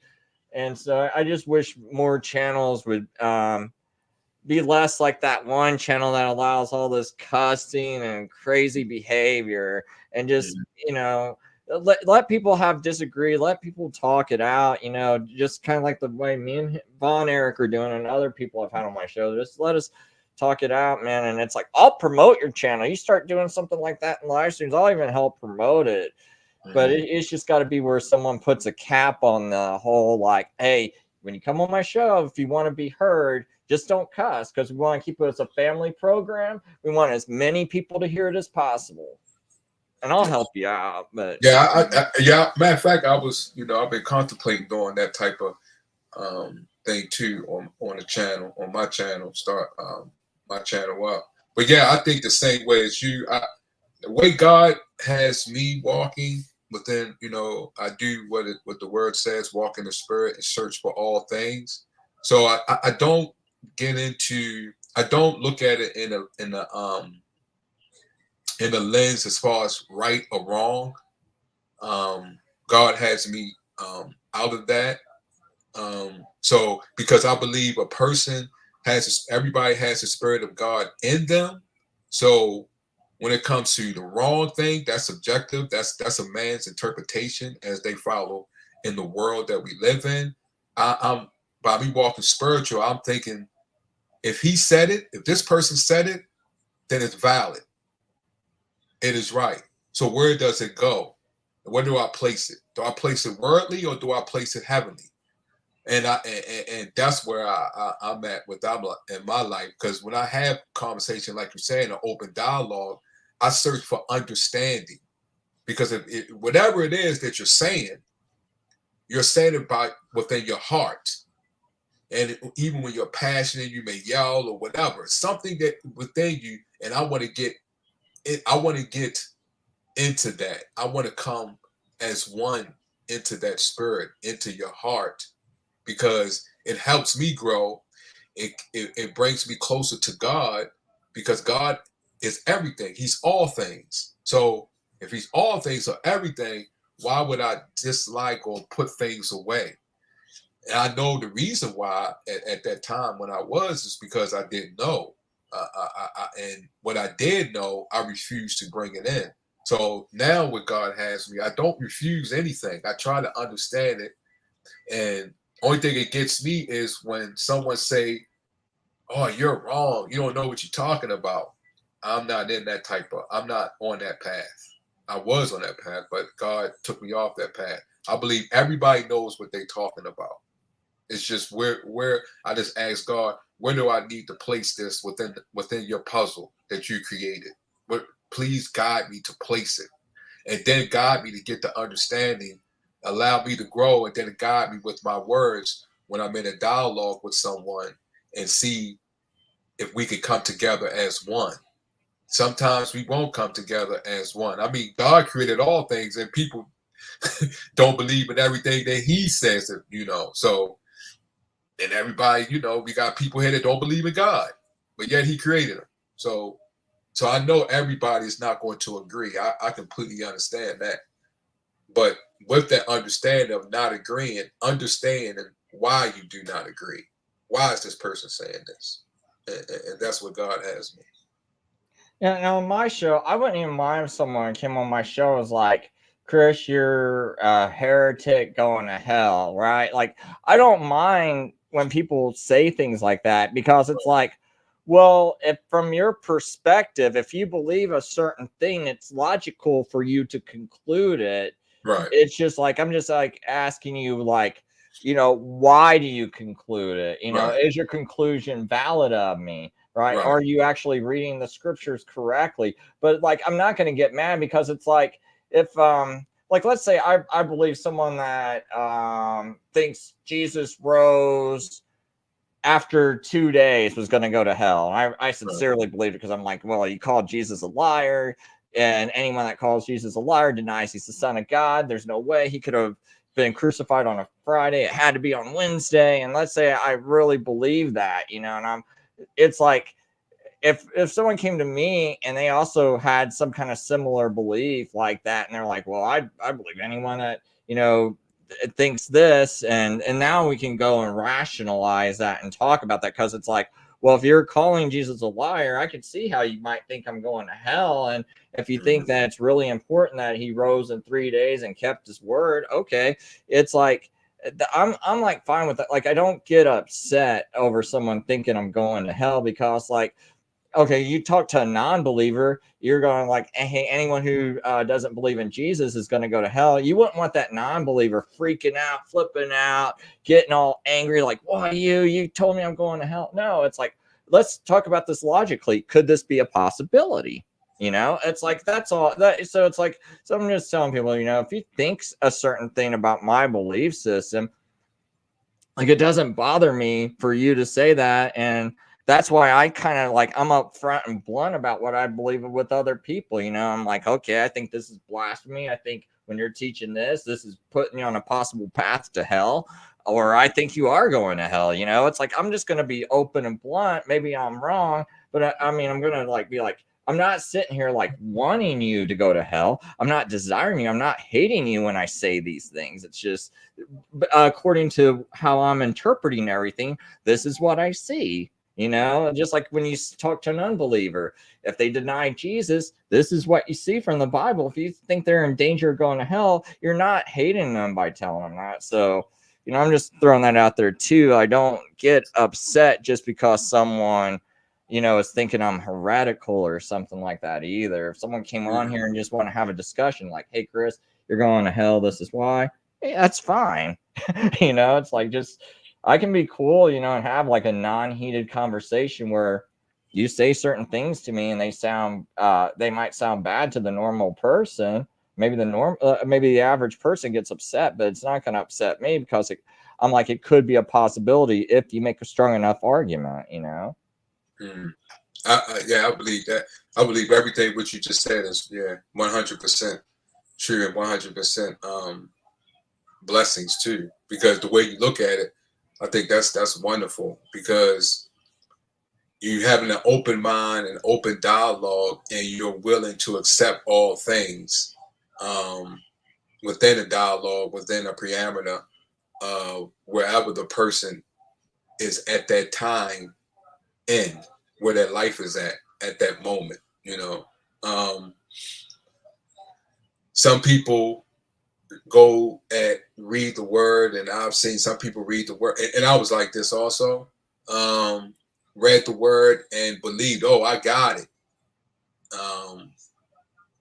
But it took me back to in the movie that Mark Wahlberg played in Shooter, and the guy in the scene when he was talking to the guy who used to be part of the CIA, and he told Mark Wahlberg, as soon as you think you got it, you do not. And that was my mindset when I had to change that mindset. And that's how I went at it when it comes to reading the word of God and listening to people when they speak the word of God. Because if I believe I got it, do I? If I do believe I got it, If I hear something, I'm like, oh, that's it. But is it, or is it more to it? There's always an opposition. Just like it's good and bad, it's always an opposition. God's not only sent the prophets, but he also sent the false prophets. So what are we learning here? What are we understanding here? By that concept. God created the serpent. So what are we looking at this? How are we looking at it? So if that's the case, then I need to learn. Do I got it then? I need to do more learning. And that's how I go out in my life. I'm doing what the Spirit tells me, to search for all things. I'm always trying to learn. I'm always trying to see, because I know the more I learn, the powerful I get. And I believe that power will bring you closer to God. And then it will help me help my brothers and sisters. And just like my brothers and sisters are helping me when they share the word and share their knowledge and understanding and wisdom with me.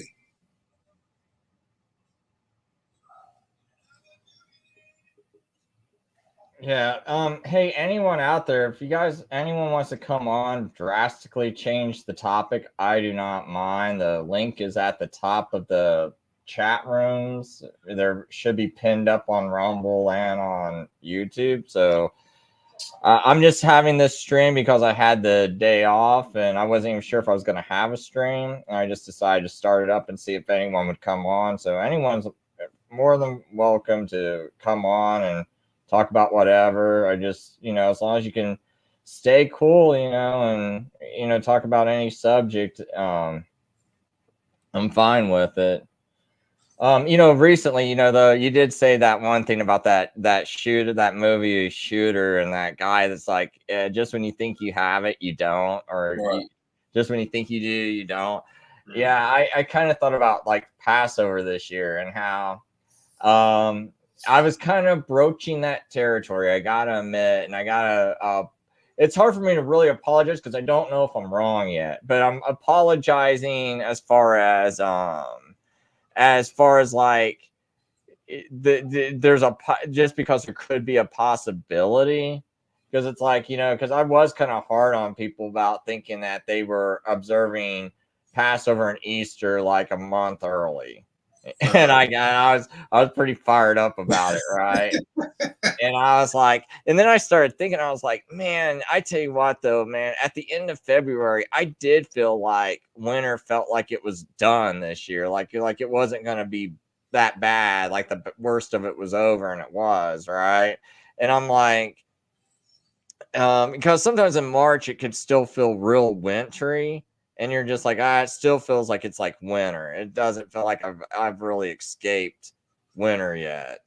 And so it got me thinking about how to calculate Passover, because I'm like, should it be in the sign of Aries? Because I did start to read some of Josephus, and I saw that he said that the Jews celebrate Passover in the sign of Aries. Now, I'm not sure if that means all the time, or maybe Josephus was part of a sect of Jews that did calculate it that way and made sure, or if it just was always that way. But I was thinking that, just by Genesis 1:14, that you should be able to calculate the seasons, the days and the years and the months based off the lights in the sky, because it doesn't say anything about like you shall calculate a new year by when the barley gets green or whatever, when the barley's coming into ripeness. And it doesn't say that in Genesis. It says he gave us the stars, the moon, and the sun for days, years, and moedim, which means like festival seasons. So I'm like, but then I started. How did they determine that, though?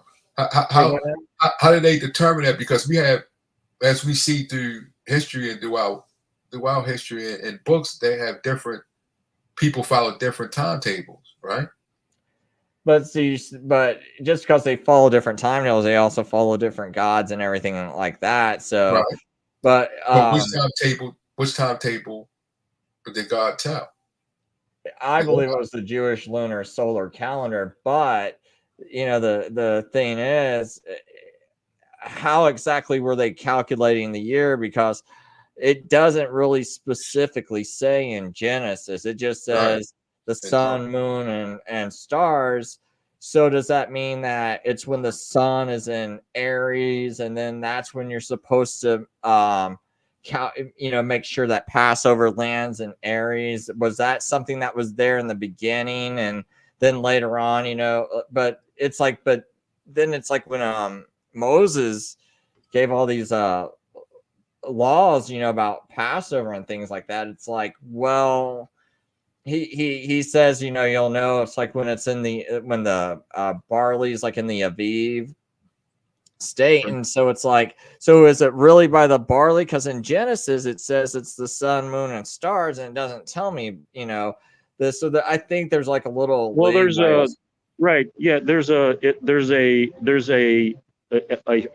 barley flour whole burnt offering the priests were required to do, not us. We just wave a barley sheaf. So the barley had to be Aviv ripe. You hit it and on the head and it shatters and you harvest it. So it has to be in that state of ripeness is how we figure our calendar. The month of the Aviv, because when the hail hit the Egyptians, it wiped out the barley, but it only bent the wheat because the wheat was new. So he says, this will be the first of your months, the month of the Aviv. That's how we figure it. Carry on, brothers.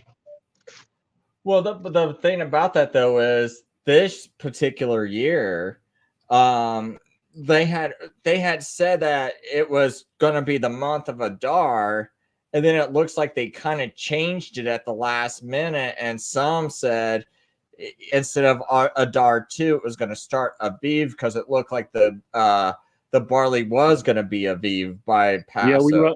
We run into this problem every year. Different people using different calendars, and even us using the same calendar. Well, I remember 5 years ago, somebody had a picture from Israel that the barley was Aviv. It was wheat, and it was from a Monsanto greenhouse. It wasn't. Yeah, see, that doesn't count, That doesn't count. Yeah. See, that's what I'm also afraid of. It's like where was this barley at? See, I'm new to that Aviv stuff. I just started looking into it this year because I was like, it did seem like an odd spring because I couldn't tell if it was actually the first month of Aviv or not. Like if I was like a little bit dumber, I would have been like, oh, it's definitely Aviv. And I think it's beautiful. The way it feels, right? When did that start though? When did that start though? When did that when the Jews was in Egypt? When did that start for y'all speaking of? That started right after they came out of Egypt. Okay. After they came out. That's when they started keeping Passover, and so that's when they started. Yeah, you can see Aviv. You can Google, search within your KJV Aviv, but it's in the KJV it's Abib. I don't know if you can understand my difference. ABIB, and it'll tell you 3 different locations in the KJV where Abib is mentioned. And if you look at those real quick, you'll just see, hey, this will be the first of your month. You came out of Egypt at this time. Do your Passover, stuff like that. Oh, okay. So okay. So did they? So as they was coming out of Egypt, that's when this developed, or it developed when they got to the Promised Land? I kind of like as developed before. Yeah, kind of with the hail. The hail knocked out the barley, and then once they did come out on the 15th, he said, do the Feast of Unleavened Bread all the time to remember this as a memorial. And then he goes on to say, for in the month of the Aviv, you came out of Egypt. And that Aviv, the definition of that is the ripeness of barley. It's the only named month, by the way. But I think it's beautiful. Everybody's got a different calendar. I got to get back to work. I think it's beautiful. Everybody's got a different calendar because they're all going to be celebrating at a different time. if we all went to Right. Jerusalem to do this, we would all be in Right. Jerusalem at a different time. I think, and it would make things a lot easier rather than 10 million people packed in there trying to get. Oh yeah. Yeah, that's why I said that's why I was going as far as the time, because it's different time zone and what calendar that they going by. Yeah, I was thinking the same thing. And which one is right and which one is wrong, or what how they Oh make yeah, it. throughout the years you would have gone off of the Mount of Olives, just has Right. natural barley growing off of it. But no, I use Deborah's date tree with a V like Victor, Deborah's date tree. She goes out every month looking for the renewed moon in Jerusalem, and every year she goes through these barley fields, and she'll walk for hours in these fields looking at, and it's like very soothing to watch. But she films it and opens up a barley thing once in a while. She's looking for the white something. I gotta go. Yeah, it's Devorah with an Ovorah. But So Chris, are you a Calvinist or apologetics or open theism? am I what now? Are you a Calvinist, Oh apologetic? no, because or I'm an open theist, okay, especially yeah. after talking to Chris Fisher 2 weeks ago. I had him on my show. He made a surprise visit. He wrote the book called God is Open, and I think you were in the chat too. You might have. Yeah, I've been on a panel with Chris before. There was this other guy, I forgot his name. He was on Berean channel before. Oh. Chris and this other guy that was with him. I keep forgetting the guy's name, but yeah, I talked to Chris a couple times, and the guy that was with him. I don't know if he's still with him, but I know he was with him at one time. Warren McGrew would be with him a lot too. I don't know if that might have been him. Well, I am subscribed to Chris's channel. Yeah, I'm subscribed to his channel. I did see, what's that other channel? I think it's called The Truth With Us, or The Truth, when they come up and have a dialogue also, because they had two open theists, and then they had the Gospel Truth channel. Yeah, because they had a debate where they had Warren McGrew and well, it wasn't really a debate, but it was like where they had Warren McGrew and Chris Fisher taking on close theists. Yeah. I seen that. I've been with Chris. Know about Chris for at least a couple years. It's been over a couple years. Yeah. When you first, that's what pushed me to my my view of time, because I started listening to more of like what Warren McGrew and Chris had to say, and I started thinking about it more and why Calvinists have trouble with open theism. And I was like, well, if you can just kind of prove that they got the wrong concept of time, you kind of just destroy Calvinism. If there's none of this like God existing outside of time stuff, because if time doesn't exist and it's just like a calculation of movements and changes relative to other movements and changes, well, then all you got is the present. Well, if all you got is the present, then Calvinism is gone, because there's no such, the future doesn't exist yet, because that's what I mean by when I say, God doesn't exist outside of time, because it's like, because by me saying that, now I remove the future already existing, and now since that time does not exist yet, then it's open to change. And if it's open to change, then it's not determined. If it's not determined, then Calvinism is proven wrong really fast. And just, if that can just be but the key thing is you don't believe the things that's going to happen in the future yet, and you cannot prove that, because by you not knowing the future, actually we don't actually know, if we want to be honest, if we existed before. We could have existed before. If God can prevent you from knowing good and evil, and if God created all things, he can take everything that you know. and you don't even know what it actually says it in Ecclesiastics. You wouldn't even know things that's in the past, nor things in the future. You don't know. You wouldn't know. But Well, you believe that's a subjective when you say, if you say by you not believing in the future, then it's no need to make an argument. Because once you say you don't believe, then the argument is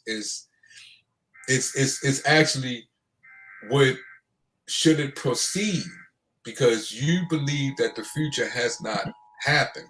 So that's the difference between you and a Calvinist. Calvinists believe things in the future has already happened.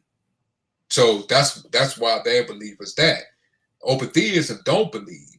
And if they don't believe, that's their, that's what they believe. That's how, and that's where the differences is. right. See, that's why an open theist couldn't say God lives outside of time, yet a Calvinist can say God exists outside of time. Right. I mean, at least I hope that's what an open theist is saying. Because if an open theist is saying that God lives outside of time, and there's open theism, well, now it's almost like God is sort of like the Flash, and he's able to travel through time and change the timeline. And I don't like that. So if an open theist was to make an argument that God lives outside of time, I think he's made a silly argument. I think to me, only a Calvinist can say God lives outside of time. But I'm trying to see, that's the thing that I'm trying to, when you use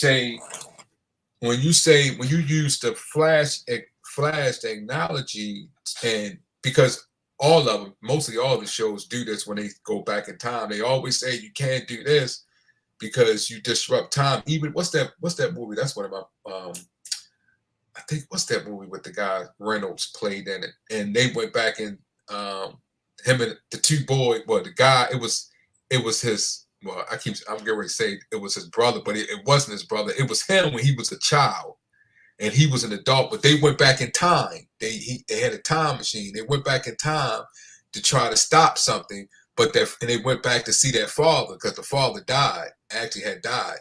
So they went back to see him, but he said, "Don't tell me all these things, because I'm not supposed to know, because you could disrupt time." And I think that's another thing. When people say that, disrupt time how? It disrupt time? Are you saying if something disrupt time, and this is where when you say it hasn't been done before in the future? Because if that's the case, when you say disrupt time, that means you blocking something that may happen in the future. And that's where the difference is. A Calvinist believe you could go back there, but you still won't disrupt anything in the future. Open theists believe that you will. Well, okay, so there would be two types of open theism, which one would be one sort of like what you're saying, where you're basically God is existing outside of time, and now he's able to mess with, the basically history, because history and the past are all the same to him, and because it's like time just all becomes history to him because he's existing outside of it. So all of time is already history to God, because if you say God exists outside of time, now it's all history. So now he's traveling back to a certain point and he's altering it. It looks like the present to us, but to God, it's the past, So it's no difference than if God's like, instead of stopping at this point, I'll go back even further and mess with that and interact with them. It's so there's no present in God's eyes. It's just if someone go back in time, let's just say we going back in time, are you existing back in time? It depends on how far back you go. I'm not. I mean, it's like if time is something that God exists outside, then it's like I mean, it's like I exist, but it's like I only exist on this page of the book. So it's like there's someone yet born. Like let's say Max Larner. Max Lerner is like, this guy that's going to be born 20 years from now. Well, he actually already exists because, God lives outside of time. He's just over here in this part. We're over here. Max is over here, but he exists because, God lives outside of time. It's as good as if he existed, right? Mhm. So in that regard, you would say, yeah, I've always existed. Max has always existed. Everyone's always existed because, time's existed and God lives outside time, but all time's already happened. And God just lives outside of time, but all of time has already happened. Whereas I just think a less convoluted view of it would be to just believe there's just the present and that guy in the future doesn't exist yet.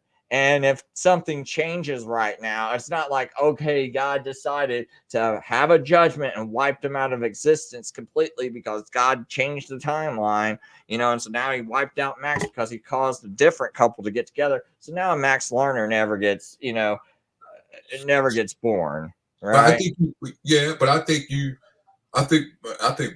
we all doing it. I think first when you said you brung it down to a simpler form, I think that's when we going to we I would say dangerous ground, because we can't put God into a form. We got to understand, when you say can't, to some people they say, well, then that's not God. Then when you say God can't, then that's not God.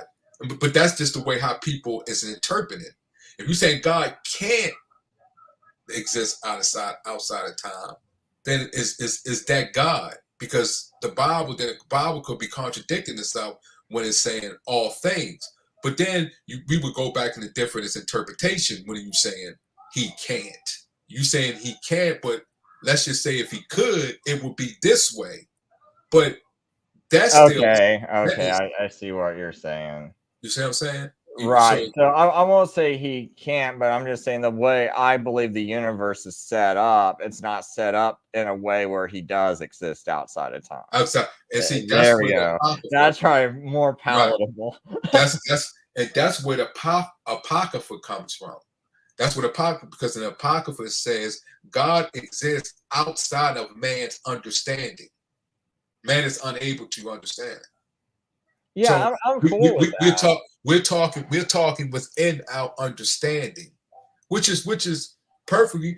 Because I even would say, well, when you say you didn't exist, I'm thinking right now, like, wait a minute, hold up. He did not exist, but how do we know that? How do we don't know that God, you existed, but yet you was laid to rest, and God took every memory out of you and rebirthed you, and then put this in? I mean, Christ, it says in the Bible that Christ knows all things, right? But it says Christ was God sitting on the right hand. He knew a lot of things. Let's just say if you don't believe Christ know all things, but you know he knows a lot. Okay, he was at the beginning. But yet when he was here on earth, they said as he grew, God gave him wisdom. Wait a minute, hold up. How can God give Christ wisdom when he already had it when he was at the beginning with God? So what's happening here? Did God take his wisdom and then replant it in him? Huh? That's a good question. No, that's one verse. I wouldn't. I'd be very careful of how I interpret that or explain that to someone.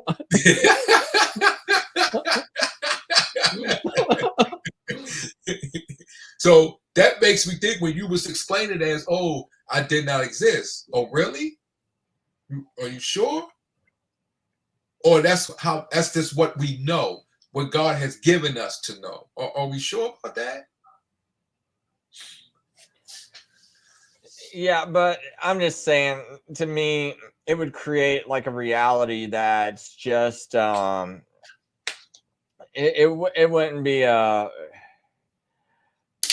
a truthful reality, because you could, I mean, I guess if you could go back and just change timelines and stuff, then you just kind of you can really manipulate what reality really is. And I just think that things have to, God wants a certain gravity to the situation, to everything you do, so it's got meaning.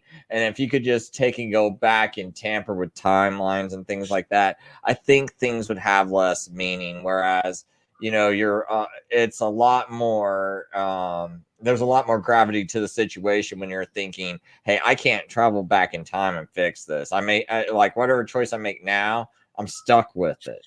And you're stuck with it, and everyone else is stuck with the choices they make, and the choices we make, they're still stuck with them. So we're all stuck with each other's choices and our own choices. But I also think, because the Apocrypha tells a lot too, but I also think that, like when I was explaining to the other brother who was here, that I tell people, when the Lord said man is like one of us, that's one of the things that I always tell people to go back to and find out who the us are. That's the key thing to a lot of things, especially to open theism. And I would say open theism. But that is the key to many things, because it's a lot that's missing there. It says, man, it's like one of us. How many is us? How many are there? 2, 3, 4 thousands, 100,000s? How many? But notice what it said. Man is like one of us. One of us. So when he said God is laughing, yes, that's one of us. So one of us does laugh. Does man forget? That's one. And when you say, well, the Lord seemed like the Lord did not know. Well, that's one of us. So I think people need to go back and really assess that. Yeah, I mean that's a thought. I'm something to think about.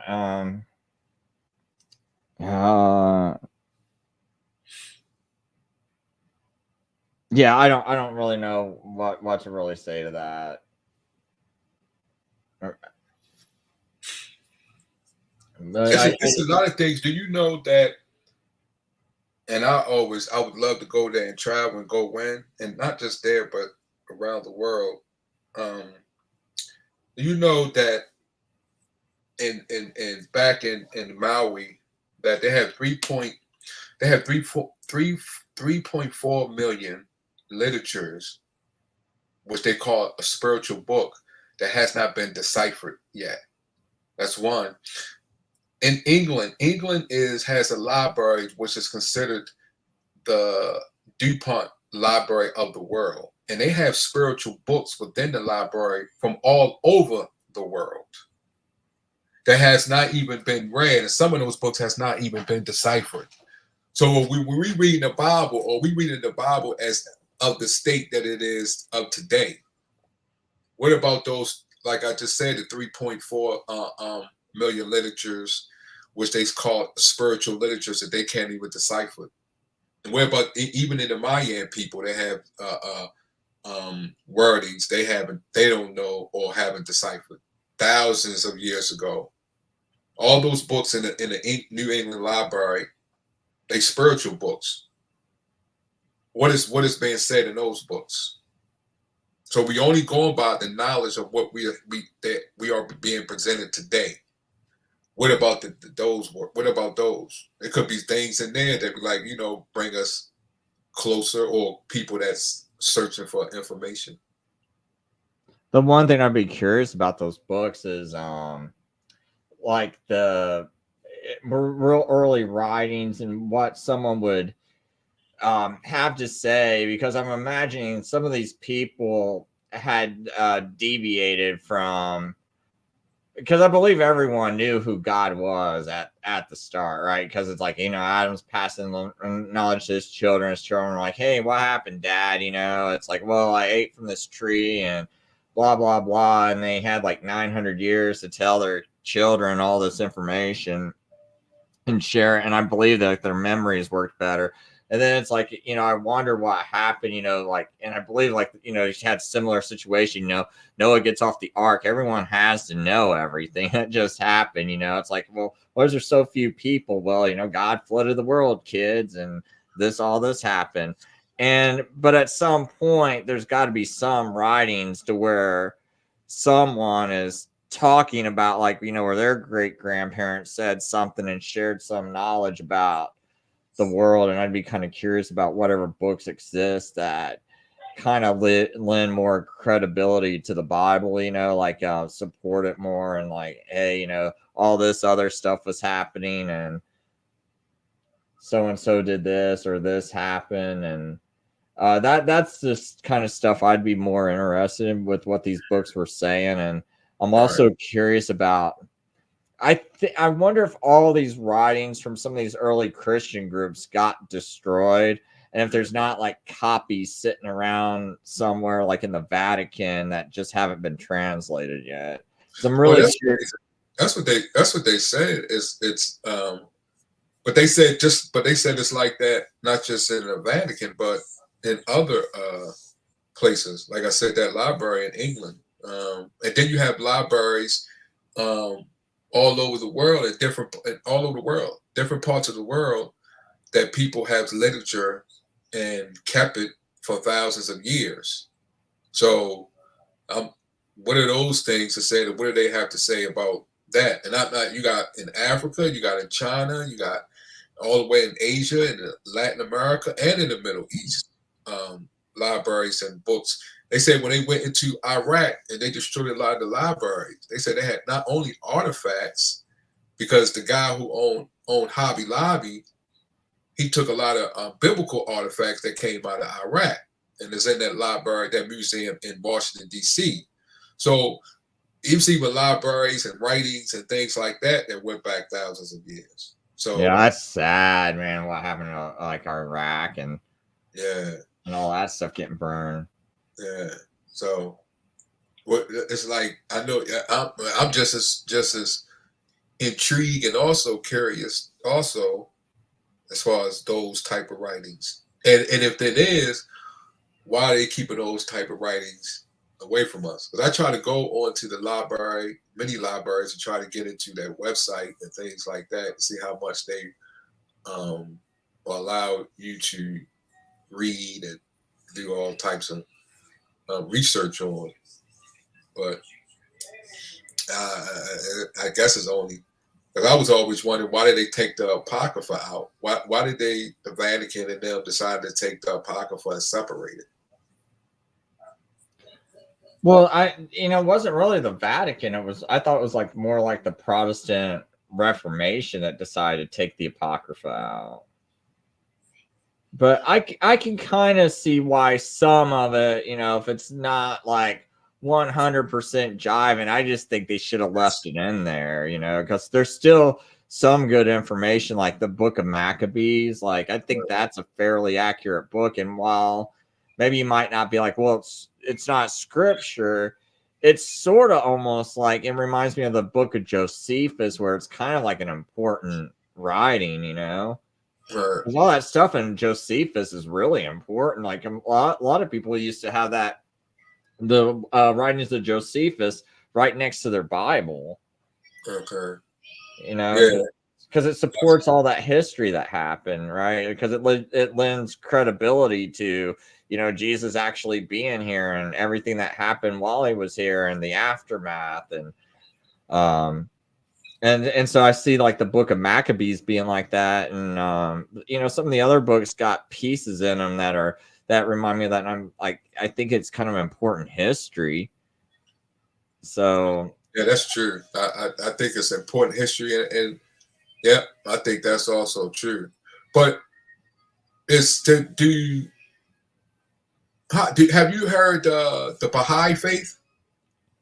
Yeah, actually, I just started kind of researching them lately. They're kind of interesting because I stumbled across them because I guess someone is an open theist that's a Baha'i, Right. Bahai. Right. I heard about it almost 20 years ago, this faith, but I never looked into them. I just now, stumbled across them because I was looking at presentism, and someone from their religion was doing this thing. To be honest, man, it sounded like they have a pretty interesting view of how they look at everything. Yeah, they do. My mom has been a Baha'i for about 20 years. And when she met her husband, he was a Baha'i. Okay, so what exactly is that faith? Because I'm curious. Well, I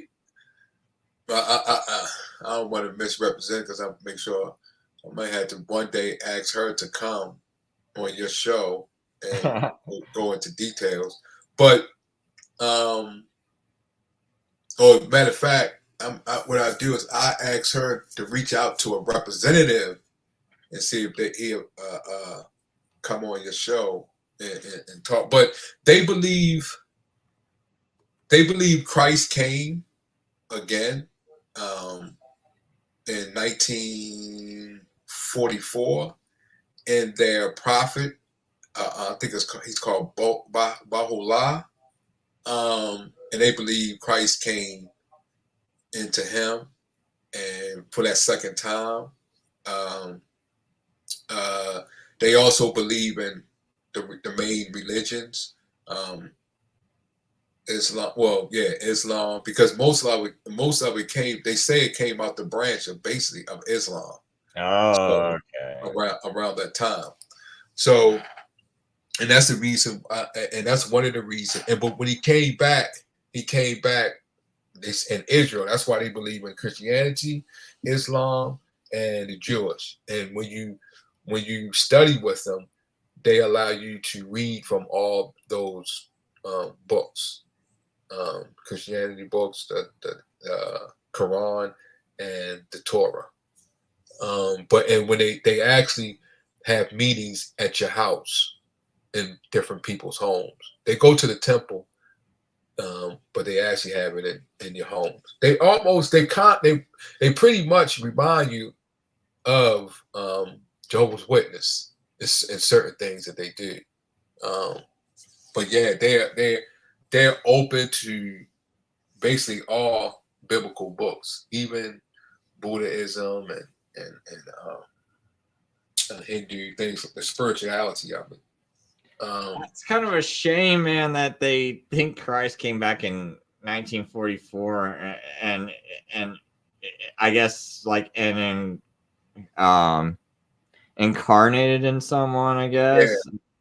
Yeah, because it's like, because they said some things, man. I'm like, oh man, this is like a pretty good way to conceptualize. There was something about God I heard one of them say, and I was like, man, I can't repeat it. I can't remember, man, because this was like late at night at work. I was like, oh, that's pretty interesting, to have this like conceptualization about a certain aspect of God. But I was like, but man, if they believe in that kind of stuff, like I got to kind of be like, I don't. I mean, I might listen to a little bit here and there, but if they kind of like are accepting of all those books and everything, I wasn't sure because, man, I just know some things he said, man, was like really interesting, and it kind of made me like rethink of like, well, maybe I should be conceptualizing certain things this way. But yeah, as far as like if they got that kind of view, I mean, I wasn't sure what they were, so I appreciate you letting me know, because you kind of gave me like the big points of it. Right. Yeah. That's the then they do have an interesting thing as far as how they look at Christ also. He's a reflection. The way they explain it, he's actually like a reflection of the Father. And it's pretty much the way it explains to you is they don't want to commit to like saying he's God or saying he's this. They don't want to commit to it. So they say things that like, oh, okay, but it could be this, it could be that, it could be this, it could be that. But yeah, the 1944 thing, that's what really threw me also. I was like, what? 1944, and he came back. But they got books of him.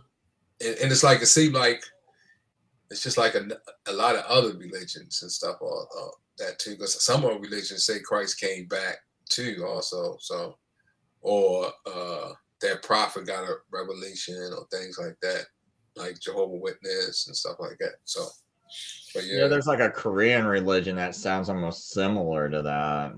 Yeah. Yeah. I can't think of their name, but like they think that they're like some head leader is basically like kind of like the incarnation of Christ. Yeah, yeah. I think it's the one that you see on. Sometimes you see him on the street or on some highway selling flowers. I think that's the religion you're talking about. Yeah, I think that's that. I think that's the one.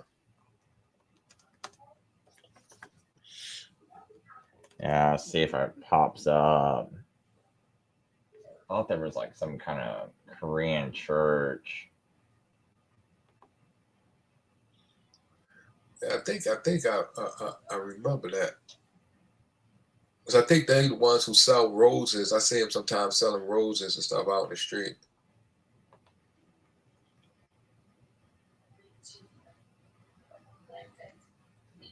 I say there was this one called Sincheonji Church of Jesus, Temple of the Tabernacle of the Testimony, commonly known as, I don't even really know how to pronounce it name, Church of Jesus, or simply something, is a new religious movement established by. But that's not the one I'm thinking of. It's more like the World something Church, World Church Korea, World Mission. That's it. World Mission Society, Church of God. Oh, okay. Yeah, they're the ones that think this guy, On Song Hong, founded the Church of God Jesus Witnesses in South Korea on 28th of April 1964. It was an association of witnesses for Jesus. After Sing Hong died in February of 1985, a group of people of the Church of God Jesus Witnesses, including a man named Kim Ju Kyol and the woman, I can't pronounce these names, but they proclaimed in a meeting on 1985 that Zhang Gil Jia to be the bride of God, and established a church called Witnesses of Ong Sang Hong Church of God. Yeah, right here it says Ong Sang Hong would be regarded as Jesus Christ at his second coming, and should be titled Christ. Oh wow, that's interesting. They said the bride. That's interesting. That wording the bride. Okay. Yeah, the woman was going to be regarded as God the Mother. Okay. Okay. The female image of God, and to be so. Yeah, they said they proclaimed her to be the bride of God, but it also says later on in the article that she's to be regarded as God the Mother. Yeah. So I guess she's like God the Mother and God and the bride of God. That's kind of wow.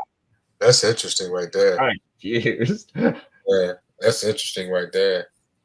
That's interesting. I know some in Hindu that don't, and I think in a part of Hindu they believe that Jesus Christ is buried over in India, right? I'm sorry. What did you say? I think in Hindu, in part of a Hindu religion, they believe Jesus Christ was buried in India. They said I didn't know that. Yeah, I believe that he was buried in he's buried over there in India. That's in a sector within the Hindu religion, because they believe in Christ also. Yeah, the thing that made me look this church up the other day, that Korean church, World Mission Society, was I guess I was listening to Answering Adventism, and I was hearing Miles, and he was challenging these Seventh-day Adventist leaders, and some of them from the Advent Defense League said they were arguing that Miles was scared to debate him, but then Miles was like, "Well, I want to. You don't. You're turning down debates on your doctrinal issues." And so the Seventh-day Adventists, they only want to be debated on certain things like soul sleep, Sabbath, and they don't want to be debated on like topics that are related only to Seventh-day Adventism. Right. And so I said to the Seventh-day Adventists, I said, it's sort of like you guys saying, hey, let's consider the World Mission Society as being a Christian church. And Right. we're only going to debate them about Trinity and other things. We're not going to debate them about their founders thinking they're Jesus, Right. you know? It's like, but that's a kind of a big issue, you know, and that's what really needs to be put on the table, you know. And it's like the Seventh-day Adventists are kind of like the same way, where it's like, no, just accept us like we're Christians, and we're only going to debate certain topics, you know, just like all the other church, you know, and to any topic that another you know, maybe you can find 10 other so-called Christian churches holding to the same doctrine. They'll be like, we'll debate you on that. And what it is they don't want to be lumped in as being like a cult and having like specific arguments put on display, you know, certain doctrines that are only central to their church, just like their, you know, that Korean church. It's got a central belief that its leaders are actually like God the Mother and Jesus. And Right. it's like, and it's like the Seventh-day Adventists are trying to pull that same step where it's like, well, no, that's off the table. And it's so I guess so they can look more legit. And so I don't know. I kind of thought that was kind of interesting that they were because it's like they'll say they're not scared to debate people, but if you actually get into it, they are scared because they don't want to talk about their actual issues with their church. So yeah, and that's I've seen that with a lot of churches too. They don't want to talk about a lot of things. That would be interesting. The second coming of Christ. That's something. That's something. And that's one thing about Baha'i. They believe that, and they also believe he's coming again. So. So there's a third coming. Yeah. Right. Yeah. They believe he. Matter of fact, I think they said he came before 1944 also. So. Yeah. So it's a couple of them in that. But they have a lot of literature books and stuff like that, just like The Witness, so that you can read and stuff like that about them and how they look at as far as the Bible. I just didn't, like I said, my mom was been with him for 20 years, but she you know, she believes other things outside of that. I just didn't go further with it. It's because the reincarnation, I couldn't, you know. Because if that's the case, if he came in 1944, then that Bible is something it's something in that Bible that is not adding up. If he came in 1944, that means we gotta look at things, many of things, totally different. Then, if that's the case, if he came in 1944. I think I'm gonna wrap this show up, man, because I'm kind of I'm kind of like getting spacey, so I don't want to make a bad show because I'm having trouble like focusing. But if there's anything you want to say, man, you can feel free. I mean, or else I can just end it now. Oh no, I just appreciate you allowing me to come up. Just like I said, I feel honored. It's like I always listen to your segments, your wisdom. Dude, that's crazy hearing someone say that, but I appreciate it. Yeah, it's always a pleasure listening and thinking about, especially when you go throughout the Bible and many of the topics that you bring up. it's very inspiring spiritually, because it gives me a broad, to me, it gives me a broader understanding and a broader how to look at things. So I appreciate your what God has given you, and much love and respect. Yeah, the main thing I've been kind of really focused on is just finding out more about these the quarter decimans and the early church, because I'm starting to really feel like that's like a big issue in Christianity, is that split right there. I think that was like the true split from like what the actual real Christian church looked like when the disciples and apostles were running things, as opposed to Rome. And I'm trying to, like, right now I'm just kind of going over like just all the details between that, and it's real hard to find any information because they destroyed most of the quarter deciman writings. And it's like, to me it seems real weird that we don't have people that know eschatology, right? Like, we shouldn't be going, well, has this part of Daniel been fulfilled or not? Right. Has this part of Revelation been fulfilled or not? It's like, why is there such a lack of knowledge? And you would think that someone would have had a better grip on it, talking to the disciples. And the only thing I could really think of is, what group had all their stuff destroyed? Oh, it was the quarter decimans. And so who were the quarter decimans? Oh, it's people like Polycarp. Well, who did Polycarp know? Oh, people like the disciple of John who wrote the book of Revelation. Okay, so where's all these writings at? Oh, can't find them all. They got destroyed. And I'm pretty sure Polycarp talked to John, probably talked to other people who were quarter decimans. And so now he's talking to these other quarter decimans, and he's like, and sharing this with them. And he's probably not, and these quarter decimans are probably staying within themselves because the other people are opposing them. And so it's like, well, if you want real teaching, come to us, or you can go to these Romans that are teaching this other thing.